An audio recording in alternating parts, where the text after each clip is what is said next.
The broadcast is now starting. All attendees are in listen-only mode. Hi everyone, this is Shannon Williams with Rancher Labs.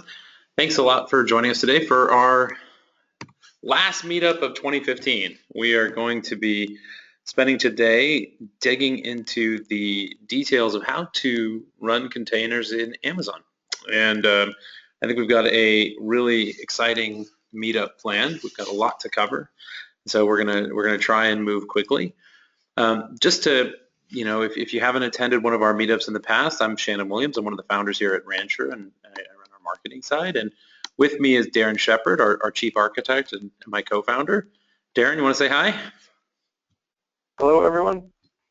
And Darren and I are actually in sunny Arizona today. So we're in different places, but I managed to make it to Arizona to get away from the freezing cold weather we've been having in San Francisco. So happily enjoying it here. And luckily, we're also joined today by our good friend Amiram Shashar, who is joining us from Tel Aviv in Israel. Amiram, can you say hi? Hey, guys. There you go. Yeah. Amiram is the CEO and founder of SpotInst, and he's going to be demoing some really cool stuff today about how to leverage Spot instances dynamically with Rancher to really drive down the costs of deploying your apps on Amazon. So just to kick us off today, I want to go through a bit of our normal overview to make for anyone who's new to these Rancher meetups. We talk about this as a meetup, and it's really important because it's really meant to be a very bi-directional conversation. We want to open this up to everyone who's attending to really get involved, and that means asking questions, trying to drill down and deep into different topics. We're really, our goal is not to, go through a ton of slides and present a sales pitch. We're here to talk to shop. We're going to get into the weeds. We're going to show you how to do cool things. We want you guys to ask lots of questions.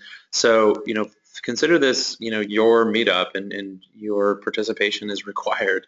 So because of that, just a couple things to keep in mind. These meetups tend to run long. I think we're never done on time. So it's, we schedule them for kind of an hour to an hour and a half. And I think most of the time they run long even from there. And it's really because we get so many questions and so many people want to dial into specific topics and understand things a little bit better. And that's great. There's no reason to hold back. If you've got questions, you want to dig into anything specifically, fire away. We will not be leaving until all of your questions are answered. So the way to ask questions, because we aren't unfortunately in a nice big meetup room, is to put them into the GoToWebinar application. So there's a questions form, and when you ask questions, either Darren or I or whoever's not talking at the time will be kind of monitoring that feed. We'll either just, kind of bring your question up to the group and maybe kind of take a little side detour to look into that topic. Or if your question is something we're about to cover in a couple minutes, we may tell you, we're just about to get to this topic, so bear with us. But the reality is we're going to be demoing a ton today. We're going to be going through showing a lot of Amazon functionality, a lot of Rancher and Docker capabilities. We're going to be deploying some applications that are real, and be patient. Things are going to break. We will be fat-fingered, mostly Darren. We will not do the everything will not work perfectly. So bear with us, and if we'll be troubleshooting on the fly and showing you what we did wrong when we make mistakes. So we're not going to try and hide anything. We just go right in and do our best to make it all come together. The nice thing about these meetups is, while we're not all in the same place, and, luckily with Twitter and the internet, we can all sort of be in the same place virtually. So we use a hashtag Rancher Meetup, and, lots of people get involved online. They post pictures of what they're doing. I would love to see who's watching today and participating. So, take a selfie, show us where you watch. We've had so many people post crazy pictures of what they're doing, where they're at, literally from I think every continent. So So post, share, show us, what makes your meetup participation cool, and then talk about the content we're discussing amongst yourself. If you think something's great, if you think something is maybe not the most awesome way to do something, propose it in the Twitter feed, and we'll try to participate in there. A lot of times Darren and I come in after we get done and continue the conversation with people on Twitter. So just fire away as we go. But certainly if you can give us a picture of what you're doing out there, we'd love to see it. Okay, into the deep. So today we're going to be going over really focusing on how to deploy your applications using containers on AWS. And I'm going to start us off just talking a little bit about about what we're doing here at Rancher and how we're going to go about this today. I'm going to kind of walk you through from a high-level perspective what we're going to be doing. And effectively, Darren then is going to actually go and deploy all these things. So we're going to go through talking about how to deploy the actual Rancher server itself, the management service on AWS. We'll look at some advantages of leveraging capabilities in AWS like RDS and other things to make your life even easier if you're deploying Rancher. Then we're going to get into the actual build out of your container environment, and we're going to show how to do it with auto scaling groups. We'll talk about other methods as well and how you add, manage, and deploy capacity into a Rancher environment. And then I think the bulk of the focus will be on actually deploying, monitoring, scaling up your application. So we'll talk a little bit about the app we're going to deploy today. It's a imaging application, and so we'll go through that and talk about what are some of the best practices for leveraging things like ELB and Route 53 and other services that exist in AWS that can make your containers really fly.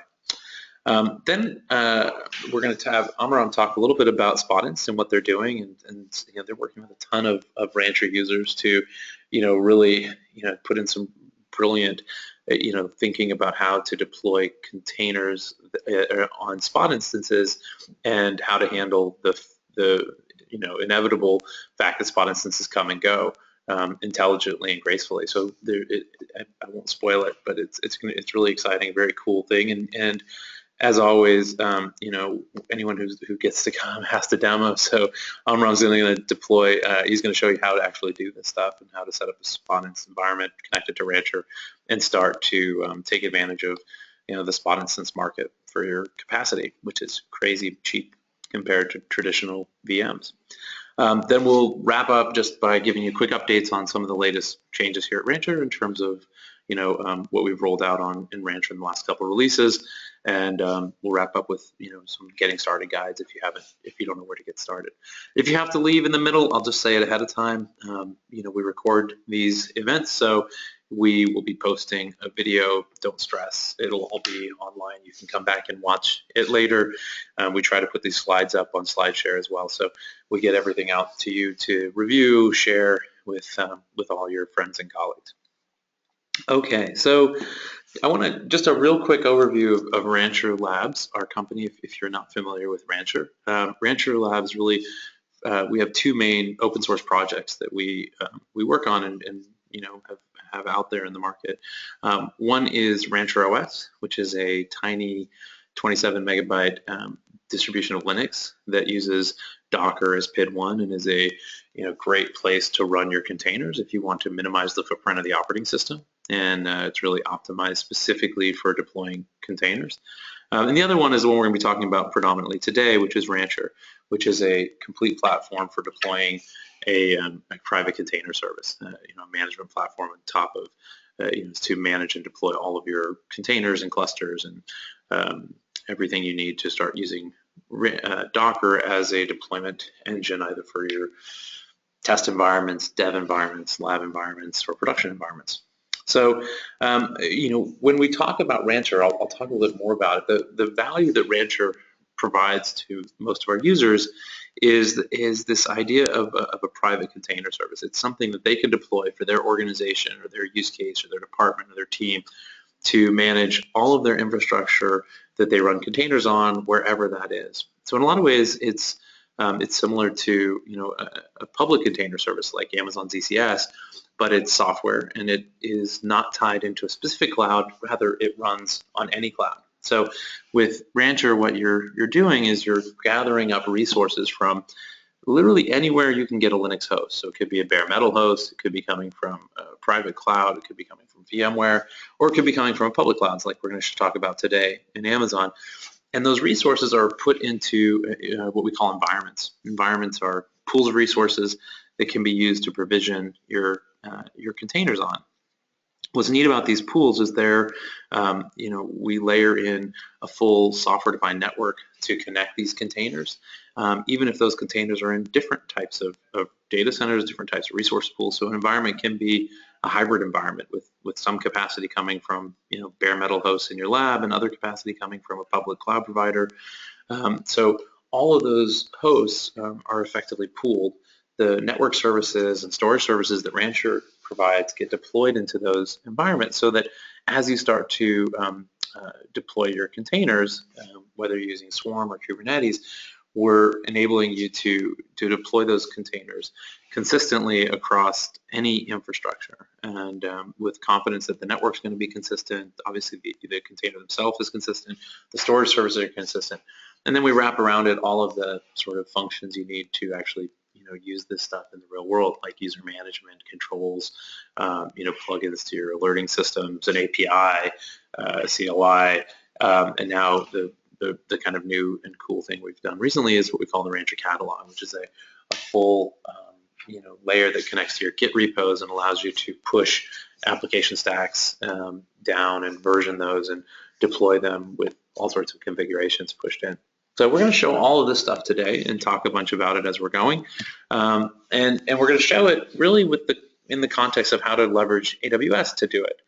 And it's an interesting thing because in a lot of ways, one of the reasons people really love Rancher is that it isn't tied to a specific cloud. You can run it anywhere, and it gives you this ability to deploy an application consistently to Amazon or to Google or to Azure or to OpenStack or to any cloud in the world really where you can get capacity.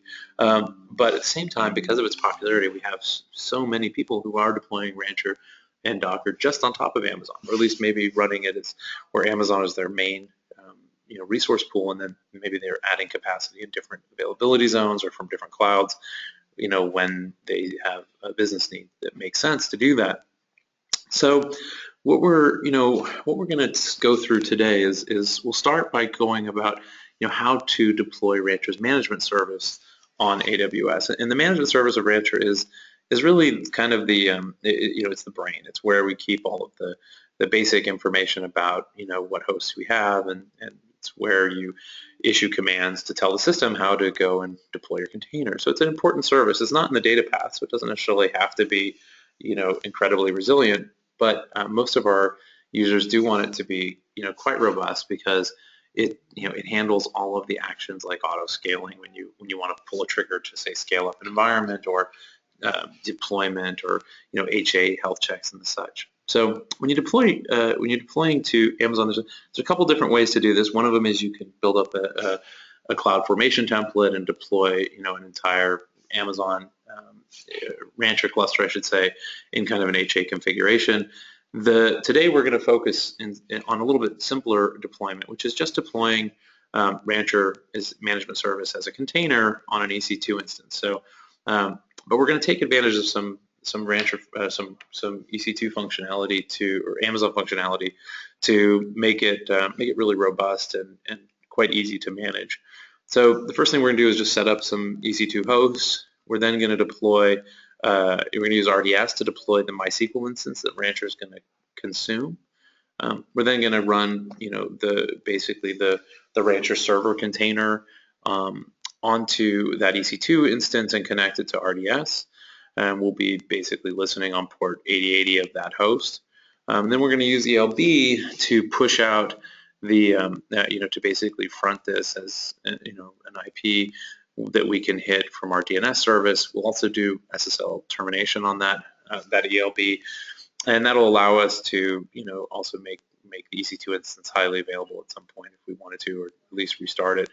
And then finally, we'll connect in a Route 53 DNS service, so that we'll be able to access our Rancher service, regardless of what we change underneath. So we'll deploy this initially to get us going with our Rancher environment, and then we'll go through adding capacity. If you've used Rancher before, adding capacity can be very straightforward. The easiest way to add capacity is just to use the Docker machine drivers that we ship with out of the box. And you can see, I've just sort of shown you the EC2 instance for that. It's really very straightforward. You just provide your user credentials and secret keys, and then it asks you to specify the availability zone and VPC that you want to deploy your hosts into, to choose a security group, to kind of determine the number of instances you want to deploy. Oh, you can't hear me?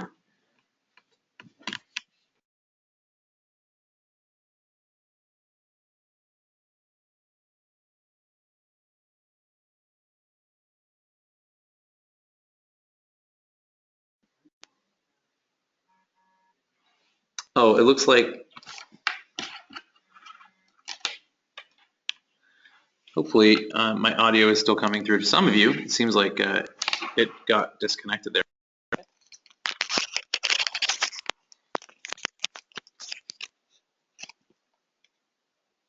Darren or Amram, can either of you guys hear me? We do. Okay, good. Yeah, I think it's connected back up again. Sorry about that.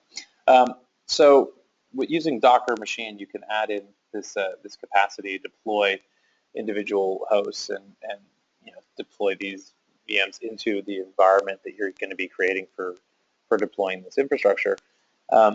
However, today we're going to also show you what we think is really a very useful way of deploying infrastructure, and that's using Amazon's autoscaling groups. So we're going to go through defining an autoscaling group for adding capacity. And here we're going to use the custom approach to adding the Rancher agent into these hosts. We'll set that up in an autoscaling group, and then we'll deploy it. I think we're going to start with 3 or 4 instances of from EC2 running the Rancher agent, and have those connect up to the management service we set up before. And the nice thing here is by defining capacity triggers or any policies, you can automatically scale up and down the size of your infrastructure cluster to deal with any surges in demand for whatever the application is that you're creating. So we'll go through that, and the application we're going to show today is something called Leechy. It's an open source photo management service that you can use to run effectively your own version of Flickr or Google photo sharing. And it's an interesting application to deploy because it's got a number of pieces that can be challenging sometimes with containers. Specifically, we're going to be setting this up to deal with 2 or 3 different data services on the back end. So the Leechy service is a PHP application. We're going to deploy that as a container. We're going to use Redis to manage the user sessions, so we're going to have a Redis service running. The images we're going to store in NFS, and we're using NFS today. We're just going to deploy an NFS service as a container. The reason we're using NFS instead of Amazon EFS is we couldn't get access to EFS while it's in its beta yet. So we would assume that for anyone who wants to try this out with EFS, it should all work the same. But hopefully, very soon EFS will be a global public service. We think it'll be a really useful thing to use with containers. And to do that, we're going to show Convoy NFS, which is a Docker volume driver we create to work with NFS services. So we'll show how to mount these NFS volumes into the Leechy container, and we'll use that capacity to store our images. And then we're also going to use RDS instance of MySQL to store the metadata for the service. So we're going to be spinning up a number of container services as well as an external service using RDS. We're going to bring up the actual Leechy service itself, and then we're going to use the Rancher load balancer to manage the routing of the IPs to these services to do SSL termination. And we'll connect that with Route 53 using a new Route 53 integration we've developed in the last month or 2 that automatically updates Route 53 as new load balancers are created and modified within Rancher. So we're going to go through all of that. It's a lot to cover, so we're going to try and move pretty quickly. But as we're going through, feel free to ask questions about how this might apply to your applications if you have some questions like that. At this point, I want to push it over to Darren. Darren, are you online and you've got audio now? Yeah, can you hear me all right? Yeah, you're coming through great. So I'm going to make you the presenter, and you can Okay. share your screen. All right. Okay, so the very first thing I'm going to do is I'm going to deploy the Rancher server.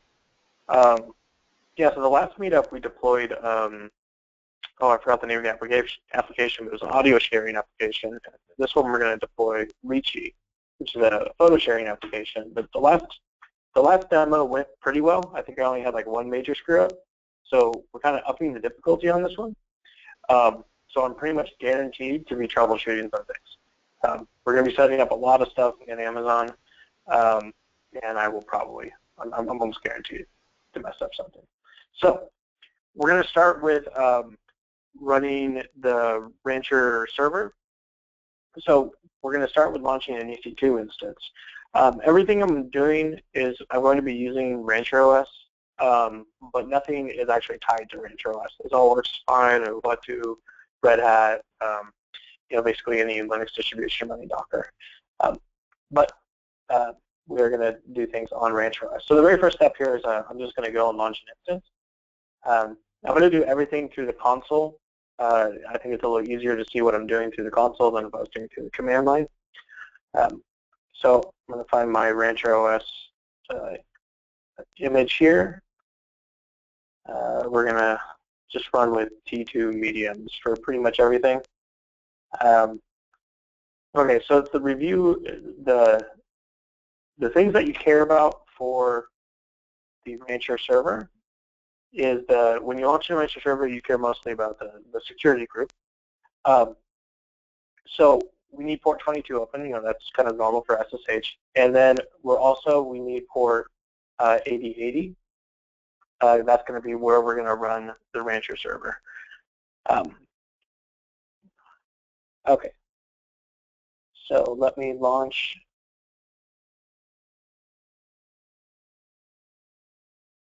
Okay, now let me go through launch the server, select my key pair, and launch.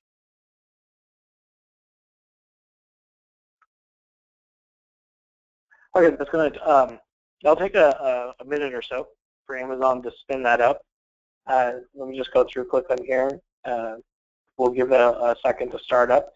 And so I'm going to launch the Rancher server again using RDS. Actually, I just spun up this RDS instance. I haven't actually used it yet, so I'm hoping it works. If it doesn't, we'll just use the embedded database that comes with the Rancher server. But again, for RDS, the options that I used are just basically all the defaults. If you went through and you ran, you can just go and say, launch a DB instance here. I just created a MySQL instance. I pretty much just selected all the defaults for everything. In the Rancher documentation, once you have the database up and running, we tell you what is the SQL that you need to run, essentially to create the initial database and the users, like select a password here. And then once you have the RDS running, we just need to add these environment variables to the Rancher server container when we launch it. Okay, so let's see if this instance is up and running.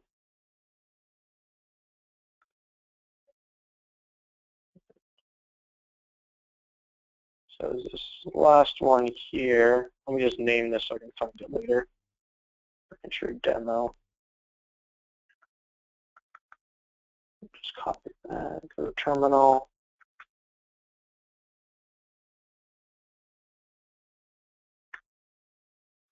Okay, connection refused, so it's still probably coming up for a little, still says initializing. Give it just a second.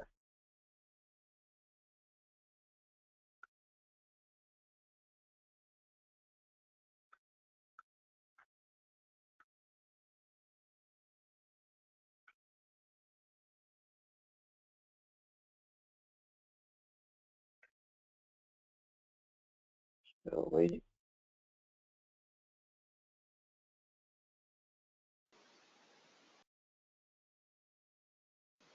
Darren, while you're waiting for that, there was a bunch of questions that were coming. Yeah. So I may just let you. Oh, sure. One of them was just Okay. about the network. So as you're setting this up, do you have to expose port 500 and 4500 in and out in order to expose these ECS hosts? Do you want to talk just about 30 groups for just a minute? Thanks, Dylan, for that question. Yeah, that's a good question. So we use IPsec for the communication between the nodes. But what we're running right now is the Rancher server. So the Rancher server, as Shannon pointed out earlier, is not in the data path, so it's actually not involved in IPsec at all. So the only thing that needs to be exposed on the Rancher server itself is basically port 8080, and that's what everything is going to communicate through. And we're actually going to put ELB in front of it, so everything's going to talk to the ELB in this situation. But when we actually launch the nodes, we need to open up ports 500 and 4500. And so when I get to the point of actually adding nodes to the Rancher server, I'll show you the security for that. Okay, so we're logged into Rancher now. So basically, I've got just an empty Docker here. So I'm going to do Docker run. I'm going to expose port 8080. You want to do restart always, so if Rancher goes to die for some reason, it'll come back. Now this is where I have to add all these environment variables. This is the part where I'm not totally sure it's going to work because I haven't used this RDS instance yet.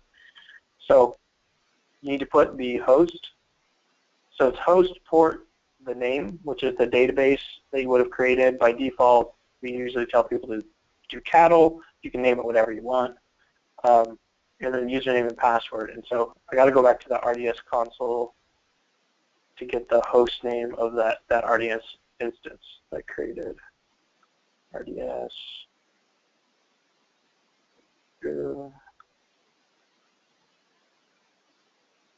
Okay, so it's going to be this one.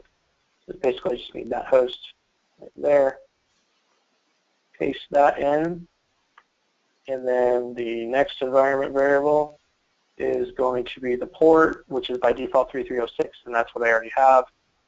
The name of the database, so put that in, which I just named the default, which is cattle. The username,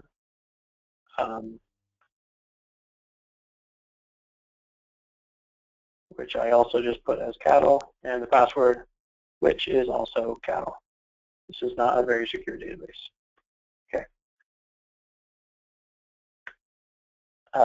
So those are all the environment variables. Then we just say Rancher server, and sorry, I put the -d in there. That will launch it in the background. So everything I'm going to be showing here is actually, this is all the software that's already been released. None of this is like, software we're developing. So the release that I'm doing, I believe, is it's the Rancher server latest, which is 0.50.1, which was just released, I think, yesterday. Okay, so that's polling.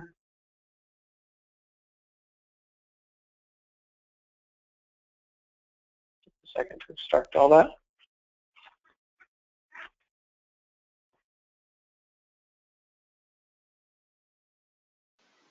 Darren, there was a question that came up while this is pulling. It takes a minute, and it's a little bit more of a design question that I think maybe you could talk about as you're going. But Gilman Carlson was asking about, we're using RDS in this case.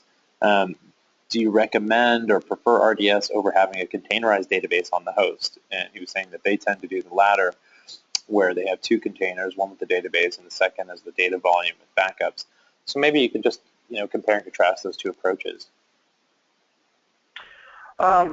Yeah, so I mean, I think it's just kind of a preference of, if you run with RDS, then basically they kind of take care of everything for you, the tuning, the backup. Honestly, our demands on the database aren't super demanding.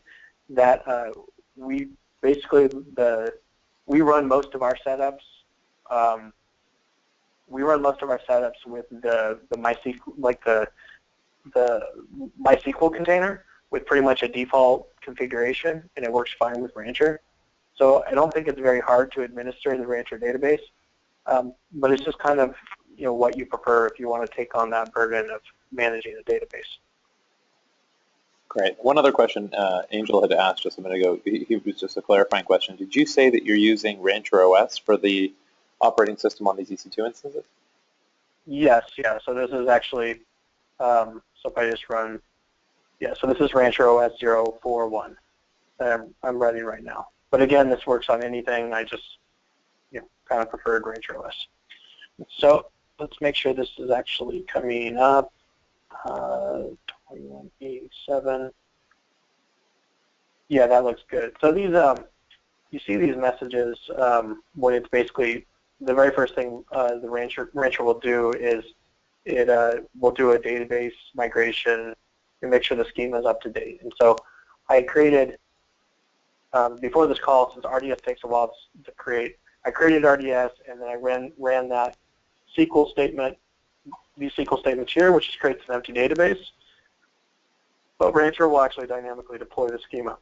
So it takes a little bit of time on a real MySQL instance. So just give it a second there. It might take like a minute. It looks like it. Yeah, while that's coming up, there's a question. Someone just mentioned they had joined late and they were just asking if we were going to use Amazon CloudFormation to set all this up. I think, and I just thought I'd mention that was actually the plan. We were hoping to use Amazon CloudFormation, or we were considering using Amazon CloudFormation for this. I think the idea would be to use Amazon CloudFormation to deploy a fully redundant and resilient Rancher management server cluster. We ended up deciding, just for the time and the complexity of the demos here, we decided not to do that. But I think we'll be posting a blog in the next couple weeks on how to do that if you're interested in that type of thing, because I think we've talked to enough people who are interested in something like that. So stay tuned. We'll probably be answering that question relatively shortly. But thanks for the question.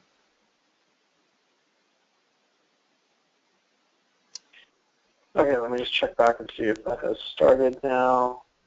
Right, okay, so this is up. So we should be able to now just go to the instance that I created.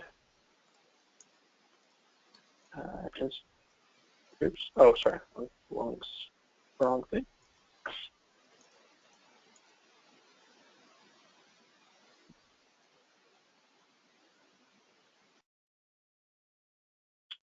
Rancher demo. Right, this is the one. So if this came up properly, 8080, that should give us Rancher. That's looking good.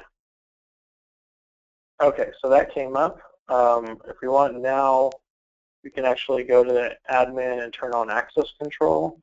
Actually, let me see if I'm logged into GitHub.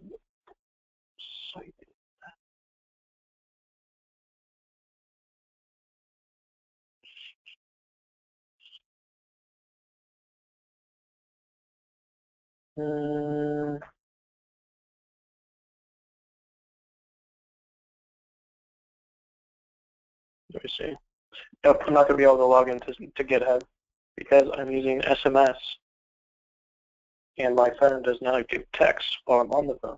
Okay, we don't actually need to turn on authentication we'll just leave the authentication off. Not a big deal for the demo, but normally. Oh wait, no, it actually worked. Okay, let me go back to GitHub. Let me log in.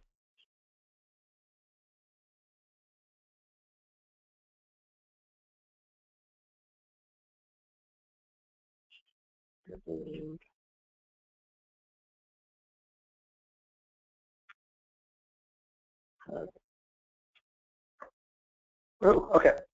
All right, so let's turn on authentication. So if I go to admin, access controls, we select GitHub here.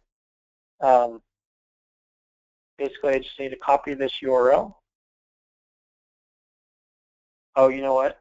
Sorry, I'm doing this out of order. Let's set up the proper SSL and everything, because this is the redirect URL. So if I do this now before I have the load balancer and the SSL set up, it's going to end up redirecting to the wrong place. So let's go on to actually where we're going to set up ELB with the SSL termination. And then we can put a Route 53 in front of it. So basically what we want to do now is create a load balancer.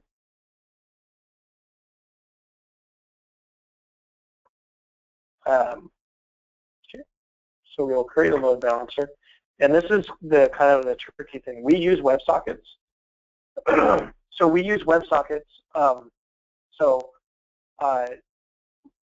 ELB doesn't support WebSockets, so we can't actually do HTTP load balancing through ELB, but we can do their proxy protocol support. So what we're going to do is instead of doing an HTTPS load balancer, we're going to do SSL. We're going to have a listen on 443, and then the instance port is going to be 8080. We're just going to call this demo LB2. So now we're going to assign a security group. I'm just going to use this security group, which is all open, which basically just opens up all the ports. Next, I already uploaded a certificate here, and we're going to use this predefined security policy. For a health check, we want to do HTTP, and then the port will be 8080, and then the path will be ping. So if you go to Rancher Server, you can just go here, hit ping, and it replies with Pong with 200. So you can use that for a load balancer health check. So that's the health check. Then we're going to add an instance, which is going to be one called Rancher Server and Rancher Demo. I believe it's a demo. Hope that's the right one. Okay.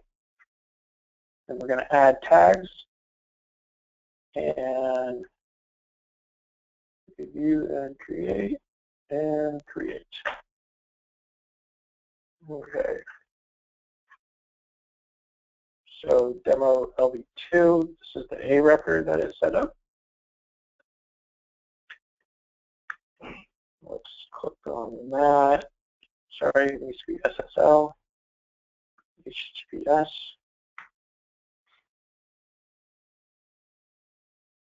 It looks like the DNS, well, let's give it a second. The DNS looks like it doesn't set up yet. Status, 0 of 1 instances in service. Okay, I think it's still coming up. Hey, Darren, while you're addressing that, a bunch of questions were coming in. Maybe I can take a second. Sure.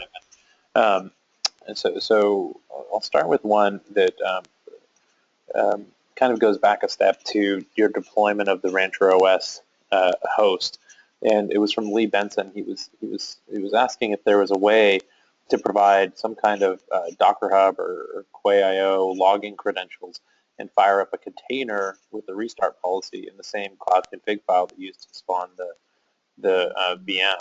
He's trying to avoid the manual SSH step of kind of then logging into the host. If they want to just create the container and automatically deploy a container on it, is that possible? Oh yeah, that is possible, and that's actually how we're going to end up basically registering the hosts. Because, sorry, in order to register a host, we actually need to run the Rancher agent, which is a container. And so we're going to use a cloud config that looks like this.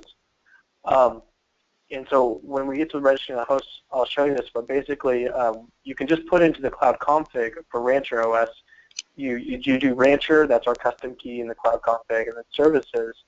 And then anything below here ends up being just Docker Compose syntax. And so you can just put, like if I wanted to create one, let's see, let me copy this, CC2. If I wanted to create one, let's say for Rancher Server itself, I can just do it like this, like say Rancher Server, images, Rancher Server, ports, we just want to expose 8080 to 8080, and then restart always, and I think, and then whatever environment variables you needed, environment, so there's, you know, those MySQL ones. So whatever you would need in there. So then basically, if you put, when you launch your instance, if you put that into your cloud config, it's going to automatically deploy the Rancher Server container. Great. I think that's great. Hopefully that answers your question, Lee. There was another question that Zachariah was asking. He was asking if the Rancher Server could be in an auto-scaling group since the data is in the RDS instance. Right. So right now we have a an HA setup for Rancher server, so if you want to run more than one. But it requires setting up Zookeeper and Redis, so it's a little bit involved. That's why we're not covering it here.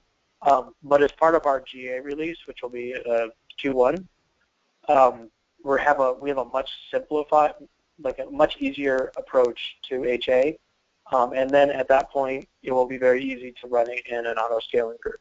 But right now, honestly, the simplest thing for most of our users is, all the database, all the state is in the database. So you just run it on RDS, run one Rancher server container, and then if that goes down, you start up another one.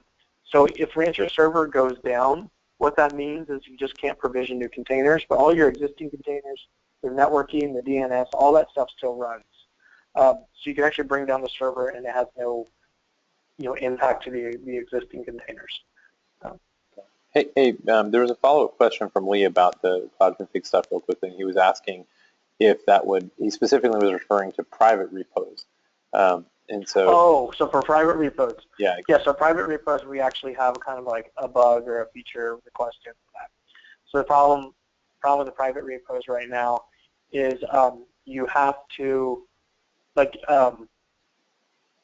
we don't look at the credentials of the user. So what you actually have to do, and this is it's such terrible workaround, but you can do write files.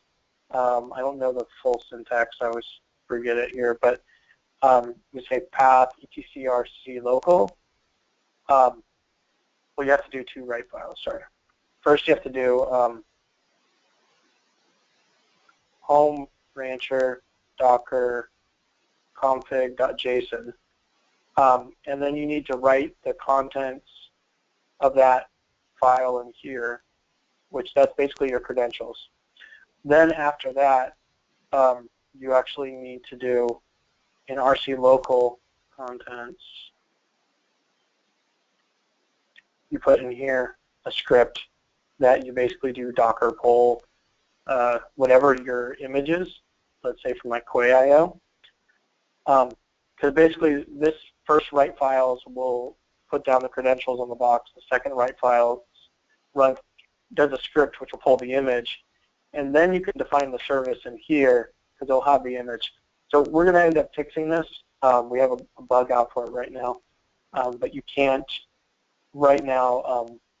Basically the lib compose code does not look at the credentials properly. So we're trying to fix that. Great. Okay. Okay. So let's see if our load balancer is up now. It looked like it said it was in. It's in status. Okay. Okay. Good. Okay. So my load balancer is up, but it's telling me your connection is not private. The reason for that is the HTTP certificate doesn't match the domain. So what we're going to do now is we're going to go to Route 53 and set up a proper domain so that the certificate can match. So we're going to just go to Route 53. I already have a hosted zone here. I'm using this, it's going to space. And I'm going to create a record set, and we're just going to call it Rancher. We want a type A record, and we want it to be an alias to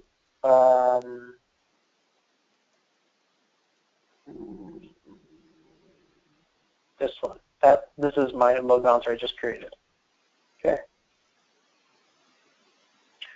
So this should set up this DNS name. And when I use that DNS name, then select. Okay. Oops, HTTPS. The certificate should work.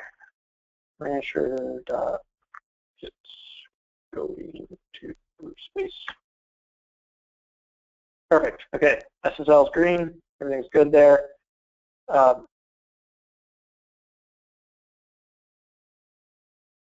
Oh, okay. Now, this is where we get into like the most tricky part of the setup. So you notice the page didn't actually load. If I was actually to go and look into the inspect here, look at the network, you'll see one of the web requests is going to fail.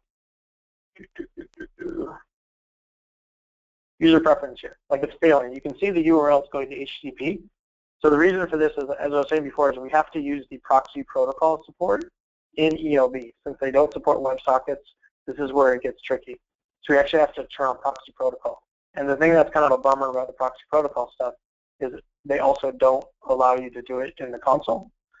So you have to do it from the command line. So I'll show you what you have to do from the command line to get this to work. So if we go back to my my load balancers that I have created,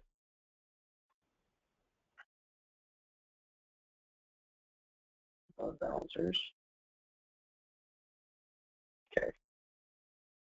Demo LB2 is the one that I created. So let me go to the command line here. So I should be able to say AWS ELB describe load balancer demo LB2. Nope. Describe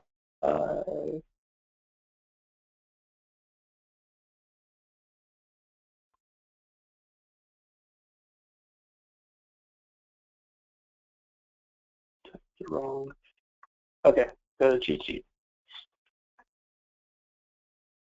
Oh, -- load balancer name. Sorry. Deleting load balancer name. Demo LB2. Okay, so what we need to do is we actually, like this is pretty confusing. We have to create a new policy that has the proxy protocol policy, and then it needs to be set in the backend server descriptions. And all of this is documented in the Amazon docs of how to enable the proxy protocol.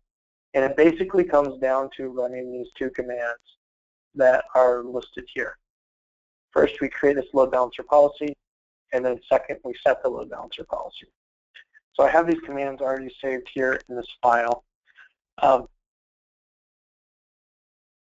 So I just need demo LB, put in the right name here for demo LB. So I'll run these commands one by one. I'll show you what they do. So let's just run this first one. And I run this, paste. Okay, so that succeeded. If I go back and I describe the load balancer, I can see here I now have this new my proxy protocol policy. But still, there's nothing in the backend server descriptions. So if I then go and run the second command, and this is basically copied exactly from the documentation. The only thing I changed is the load balancer name. Oh, sorry, and the instance port. It has to be 8080. That's our load balancer setup. Okay, so now when I run that, I do describe load balancers again. I can see the backend service description is now set. So now going back to what previously failed, where we had this, you can see Rancher was generating a URL that went to the wrong place. Now when I refresh, yes, so that all worked right. Okay? So now I've successfully set up Rancher running behind ELB using the SSL termination of ELB, and I can now turn on the access control for GitHub because I wanted to be able to use this proper URL here. So let's just copy that. Oops, sorry, you just need to click this, click there, register a new application, demo AWS Rancher. Just put that URL into these two places, register the application, copy the client ID, go back here, copy the client secret, go back here, and then authenticate with GitHub.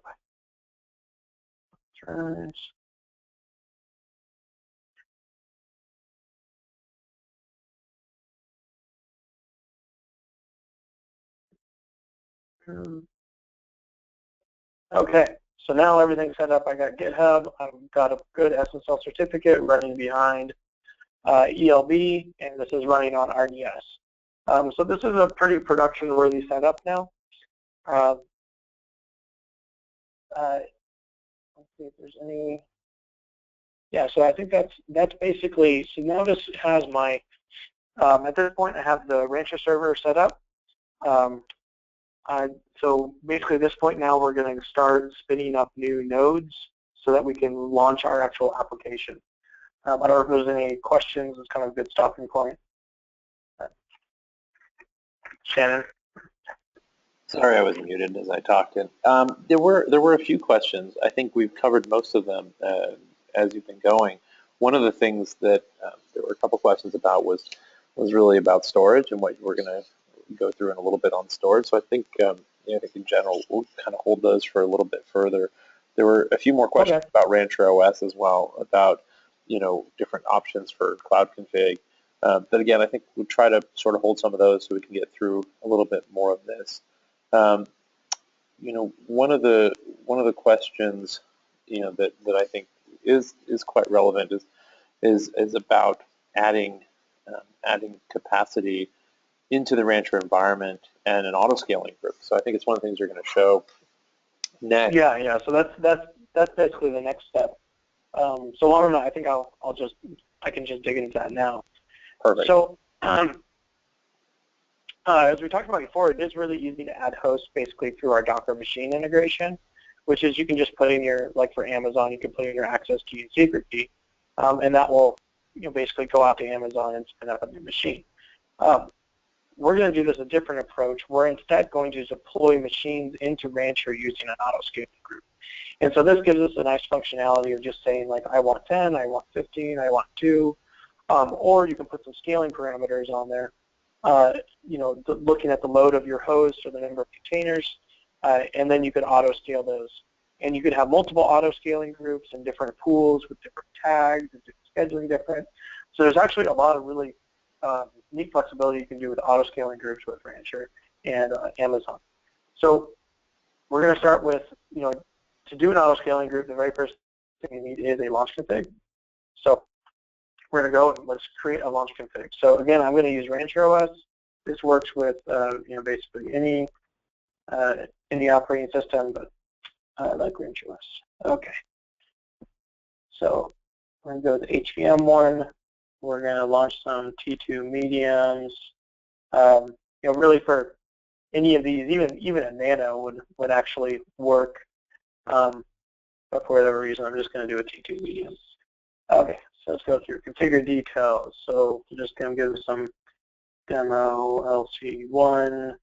We're not going to do anything with IAM or CloudWatch, but we do need to go into this advanced details here. So what we're going to do is, because what we want is when these machines launch, we don't want them to automatically register with Rancher. So the way we're going to do that is through the cloud config that I'm going to paste in. But before we can create that cloud config, we first need the registration URL. So this is the URL that basically the command that you use to register a host. So if you didn't see what I did there, like going to add host and then custom, you can just basically go to any Linux or any Docker machine, host, run this command, and it'll register to the Rancher server. So let me copy that, and I'll show you. We're going to create this cloud config here. I already basically have it, but I want to show you how this kind of came to be. Just double check one thing. Yeah. Okay. So this cloud config is specific to Rancher OS. Rancher OS just makes it really easy to launch containers. Since basically the whole OS is containers. So we're just going to say, okay, we're going to add a new service, which is going to run this registration command. So this is basically the Docker Compose equivalent, of this command. So you can see at first it has privilege. We just put privilege true. Volumes, we're doing volumes. Image is Rancher agent 0v2 or 082. The version of the Rancher agent really doesn't matter that much because it will pick the right one. Even if you put the wrong version, it communicates with the Rancher server and goes, oh no, I actually need a different agent version, and it upgrades itself to the right one.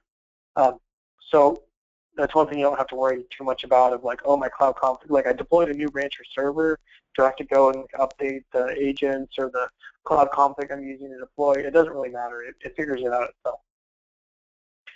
So now the last part here is the command, which the command is just whatever the arguments are. And it's this big long string here. So this is the one thing that I do have to change from this example that we had here, because I need to use the one that was just generated. And this comes up a lot. People ask what exactly this URL is. So this URL is a special token used to register machines. It's not the same as like an API, the API keys.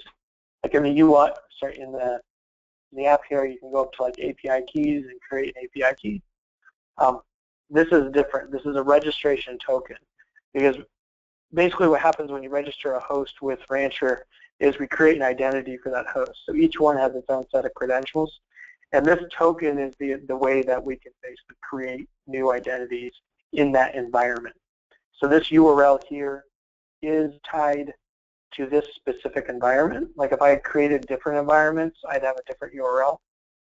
And then additionally, this URL is basically good forever. Okay, so it is kind of sensitive information because it's what allows you to register it with the host. Okay, so now that I have that, so basically what I'm going to do is I'm going to take this whole cloud config and put this into the user data in that launch config definition that I was doing. So here, just want to put that in there. Make sure that, yeah, it's good. For me, you don't need a public IP. I'm just going to tell it to assign a public IP. But in this situation, let's see. Oh no, sorry. This one we want a public IP because we're going to be running the load balancing off of these nodes, so we want to make sure we have a public IP. Okay. So next, add storage. I don't need anything specific for storage. Okay. Next is the configuring the security group. Okay. So what's absolutely required is we want to basically custom UDP rule. So basically we want to allow 500. Let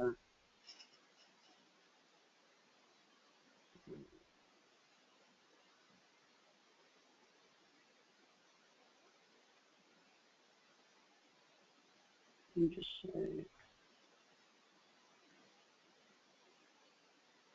Okay, so we want to allow custom UDP rule 500, 4500.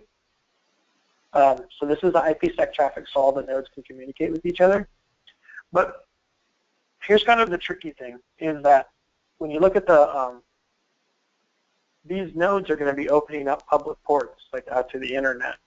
So if you know what are all the public ports that are going to be exposed, because I'm going to launch a container, and the container is going to listen on port like 1, 2, 3. So with Amazon, like you would have to then, with the security groups, you'd have to then open up that port.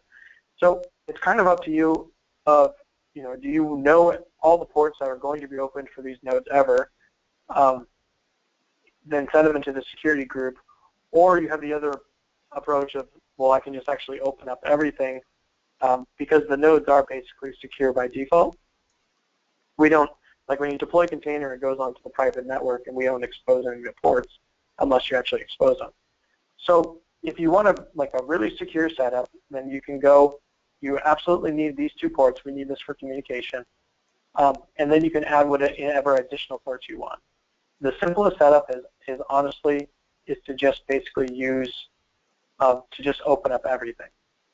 And so that's what I'm actually going to deploy, where, you know, basically we have this rule of all traffic. So again, like if you're using a Rancher OS node, Rancher OS, the only thing it listens to by default is SSH. So there's really no ports that are available except for the ones you're exposing. But if you're going to expose those, you would open them into the security group. So the security is not really a big difference here if you just leave the security groups open.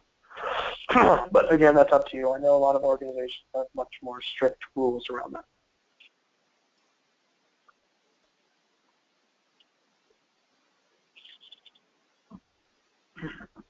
sorry, I am a little sick, and I'll probably lose my voice.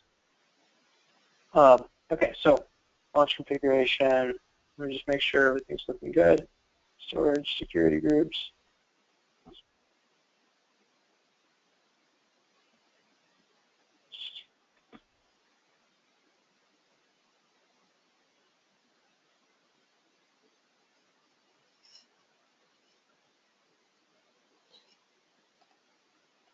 Okay, so that created the launch configuration. So now we need to create an auto-scaling group from the launch configuration. So group name, we're just going to call it ASG1, demo ASG1. We're just going to go with one instance, use that subnet. We don't need anything there. So we're not going to do any auto-scaling policies. We're just going to go with the size. Just keep it at the configured size. No notifications or tags. Okay, so we should be able to now launch that. Okay, so it's going and it's going to create the auto-scaling group. Oops, let me go back to, you can watch this come up. So it's going to have to create an instance. The instance will download the Rancher agent, and then it will register the host. Like if everything goes proper, a host will pop up here. So let's see, auto-scaling groups. This is the one I just deployed. It's the instances. We've got one instance coming up. We're just going to make sure the one instance works. If the one instance works, then we can scale it up to 3 or 4, whatever we want it to be. So let's see if this instance, we can kind of watch this. This might take a minute or two again. Yeah, while that's coming up, there's actually some questions that are Sure. probably worth diving into. One of the questions that was asked was about the registration URL seemed to be HTTP 8080, and the question was, could that also be HTTPS 4043 in using the ELB? Could you get that to work as well? All right, let's see. Let me go back to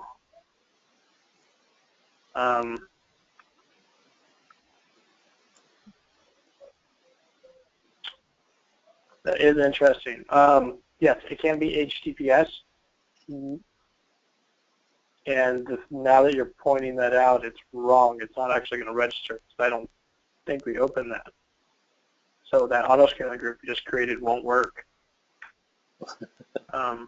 Right. Okay. Good catch there. That should be HTTPS. Yep. Okay. Let me go and delete that, or let me change the, okay, launch configurations. All right, this was, demo LC1 was the one that we just did. And someone was just asking, Darren, if it'd be possible to share the script such as that cloud config file you just created on GitHub. So just one. Yes, I'll share everything, all the compose files and the commands for the load balancer and the cloud config that I used. Okay, so what I'm doing, I'm going to create a new launch configuration. Details based off of the last one, because we do need to change this to HTTPS. It's not going to work without that. Skip to review, create launch config.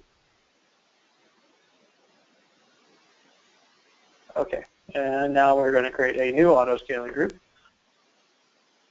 demo ASG2, and hopefully this one works better. Okay, don't need any of that. View, auto-scaling group. Oh, that already exists.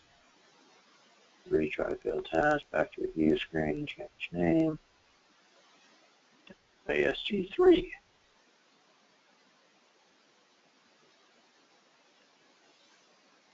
Okay, all right. Hopefully this one goes a little better. So we can see, so if I go to that host actually already launched. But since we put in that URL wrong, it's not going to register. So let's go back and let's watch the new one that's coming up.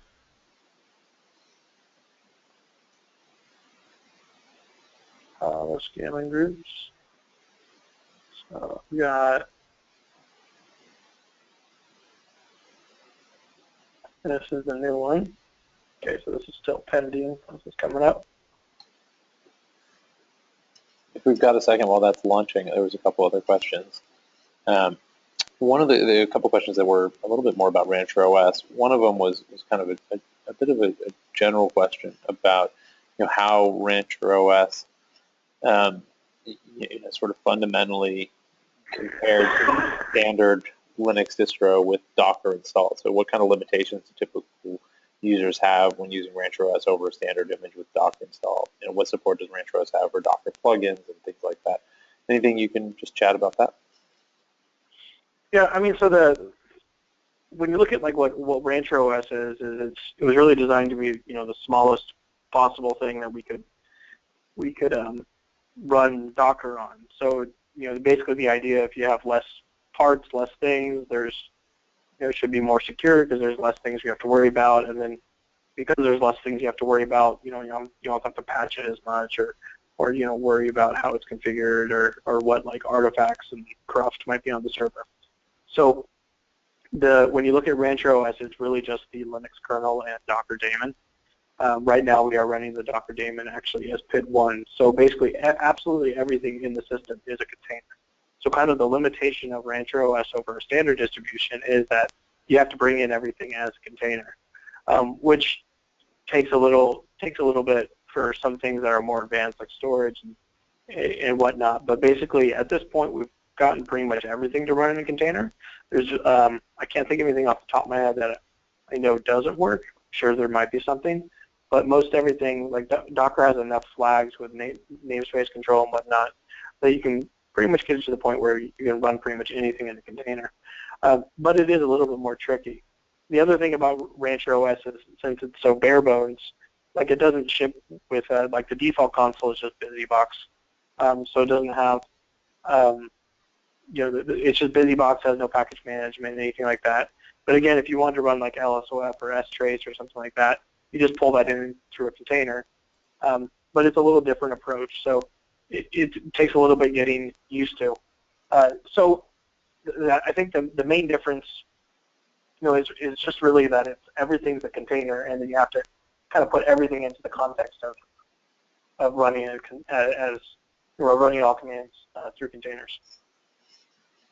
Okay. And there was another question that I think was kind of well, just real quickly, there was a question from Gilman asking if it's possible to do the auto registration step that we're talking about so far with just an Ubuntu distribution instead of Rancher OS, and the answer is yes. You could do this with any kind of Linux host. There's no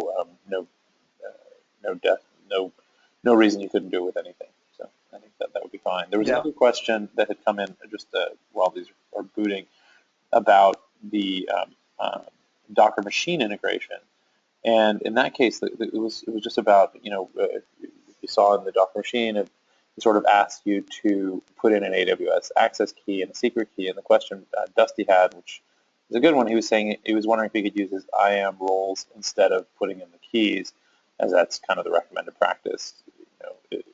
Avoid putting the keys anywhere if possible. So any thoughts on it? Obviously, that's based on the Docker machine driver, so we only have so much control over it. But maybe you can chat about that. Sorry, you're cutting up just a little bit. Like I didn't fully hear the question. Yeah, sorry. So Dusty's question was whether or not he could use IAM roles instead of AWS access keys and secret keys in the GUI of the application when you use the Docker machine approach to provisioning hosts. Yeah. So that's not possible today. We don't really have much control over that because that is Docker machine. So I'm trying to see this did not actually register. It got a connection refused, which is kind of interesting. So I'm just looking at it to see why HTTPS registered. Why it's saying that did not work. So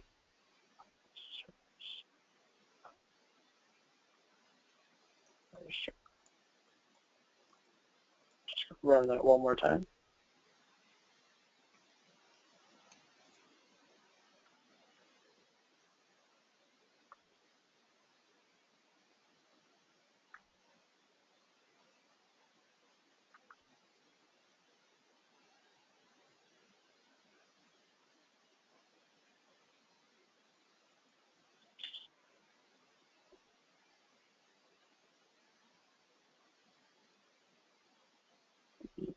And just URL.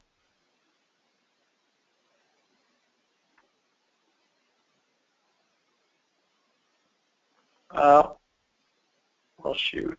I bet you this is my fault. Yeah. Oh, okay. Sorry about that. Okay, so I will tell you what I did wrong here. When you're setting up the site, so we need to know what's the URL that's accessible to the host. And so when you're registering a host, we need to know kind of what's that URL that's going to access it through, because sometimes people will host the UI under like a public, something that's like public, but then the management server accessible from the host is actually a private URL. And so they end up being two different URLs. And so I did not go in here and set this properly. And this is also why when I went to the infrastructure and I said add host and click that custom URL, why it was HTTP. So you can see there it says HTTP. It needs to actually be HTTPS. So if I go back to access control settings, you just set that and save. So now when I set that, if I go back to infrastructure, add host, so you can see HTTPS. So I kind of messed that up when I was setting up initially I skipped that step. Typically, the first time you go to add a host, it asks you that question. But the flow of how I did it, I think when you turn on authentication, we just automatically set it. Okay, so that's why this one, I believe, did not start. So let's try this one more time. Just bring up this service.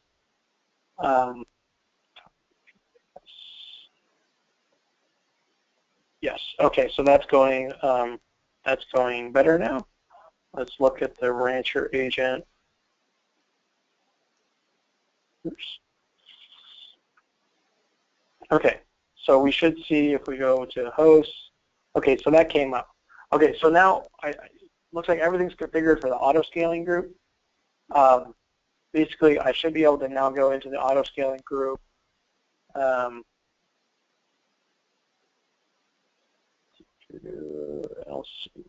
Oh, that's launch control.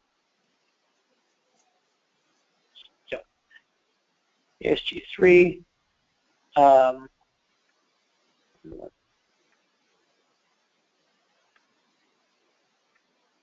Oops. Where's it? Edit. Desired. So I can say I want, let's just spin up 3. I want 3 of those. We'll just put max as 3. Desired 3, min. Let's put them all 3. Desired min max 3. Save that. And we should see that it. Oops, for a second. Why is it not launching? It should. Give it a second. It should start launching other machines. Okay, there you go. So other ones are coming up. Okay, so it'll take probably a couple minutes for those to come up. So basically, so now I can change that auto-scaling group, and that will change the number of hosts. I can basically add more.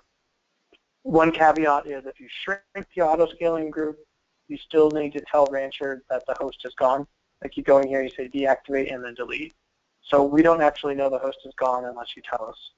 All we know is basically we can't talk to it or the services are unavailable. So like we can reschedule containers and things like that because we know the containers services aren't available. But we don't actually know the host is gone unless you tell us. That's actually one of the neat integrations that you see with Spotnest. Okay, so now at this point, we can finally get to deploying the application as those other nodes are coming up. If I go to API keys, at this point I do need to create an API key. So I'm going to go here to where I have my, let's see. Well, I'm going to log into a different host where I have this system.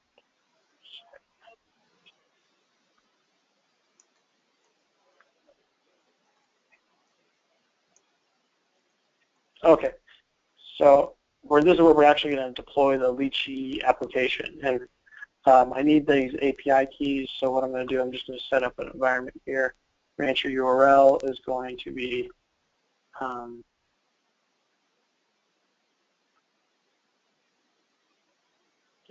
that's the Rancher URL. Then we're going to Rancher access key. It's going to do that one. Rancher secret key. Okay, so that's the environment variables that you just said, so I don't have to pass them on the command line when I run Rancher Compose. Okay, so let's close that. So now I have an API key, so I should be able to start deploying applications here. And so what we're going to do for this setup, I'll show you. Here's my application. It's this Docker Compose file. So this application runs uses MySQL. So we have a MySQL here defined. And then the MySQL, then we have the actual application, which is Lychee. And then since we're going to scale this application, it's a PHP application, and then it needs a session store. And so we're actually going to launch Redis as the session store. And then we're going to put in front of it a load balancer for to do the, obviously load balance the application and then do SSL termination. Sorry. But so before we can launch this, so there's a couple things that we got going here. First, we're going to, you can see the volume driver we're going to use is Convoy NFS. So we're actually going to store the images for this application on NFS. So that's how we can scale this thing up, run it on multiple servers, or we can even lose the Lychee servers, because we're going to persist all the state in NFS. And then we're also going to persist everything else in MySQL. So let's get the NFS up and running. So if you have Amazon EFS available to you, you can just use EFS. Unfortunately, we kind of messed up and we didn't get access to the preview EFS. And so easy enough, we can just deploy a Rancher. We can just deploy a NFS server in Rancher. You can see that scaling group finally came up, so I have 3 hosts now. So I have a separate one here to just set up an NFS server. This is super simple. It's a CPU guide. If you just Google Docker NFS server, you'll find this. So CPU guy put this together, and I'm just going to set up these exports. So I should be able to run. I just lost my console. Why? Okay,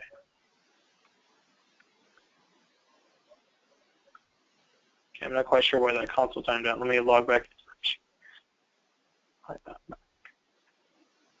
Oops.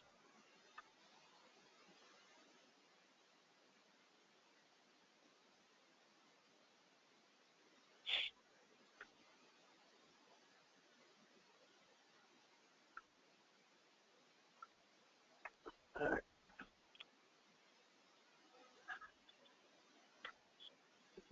Networking.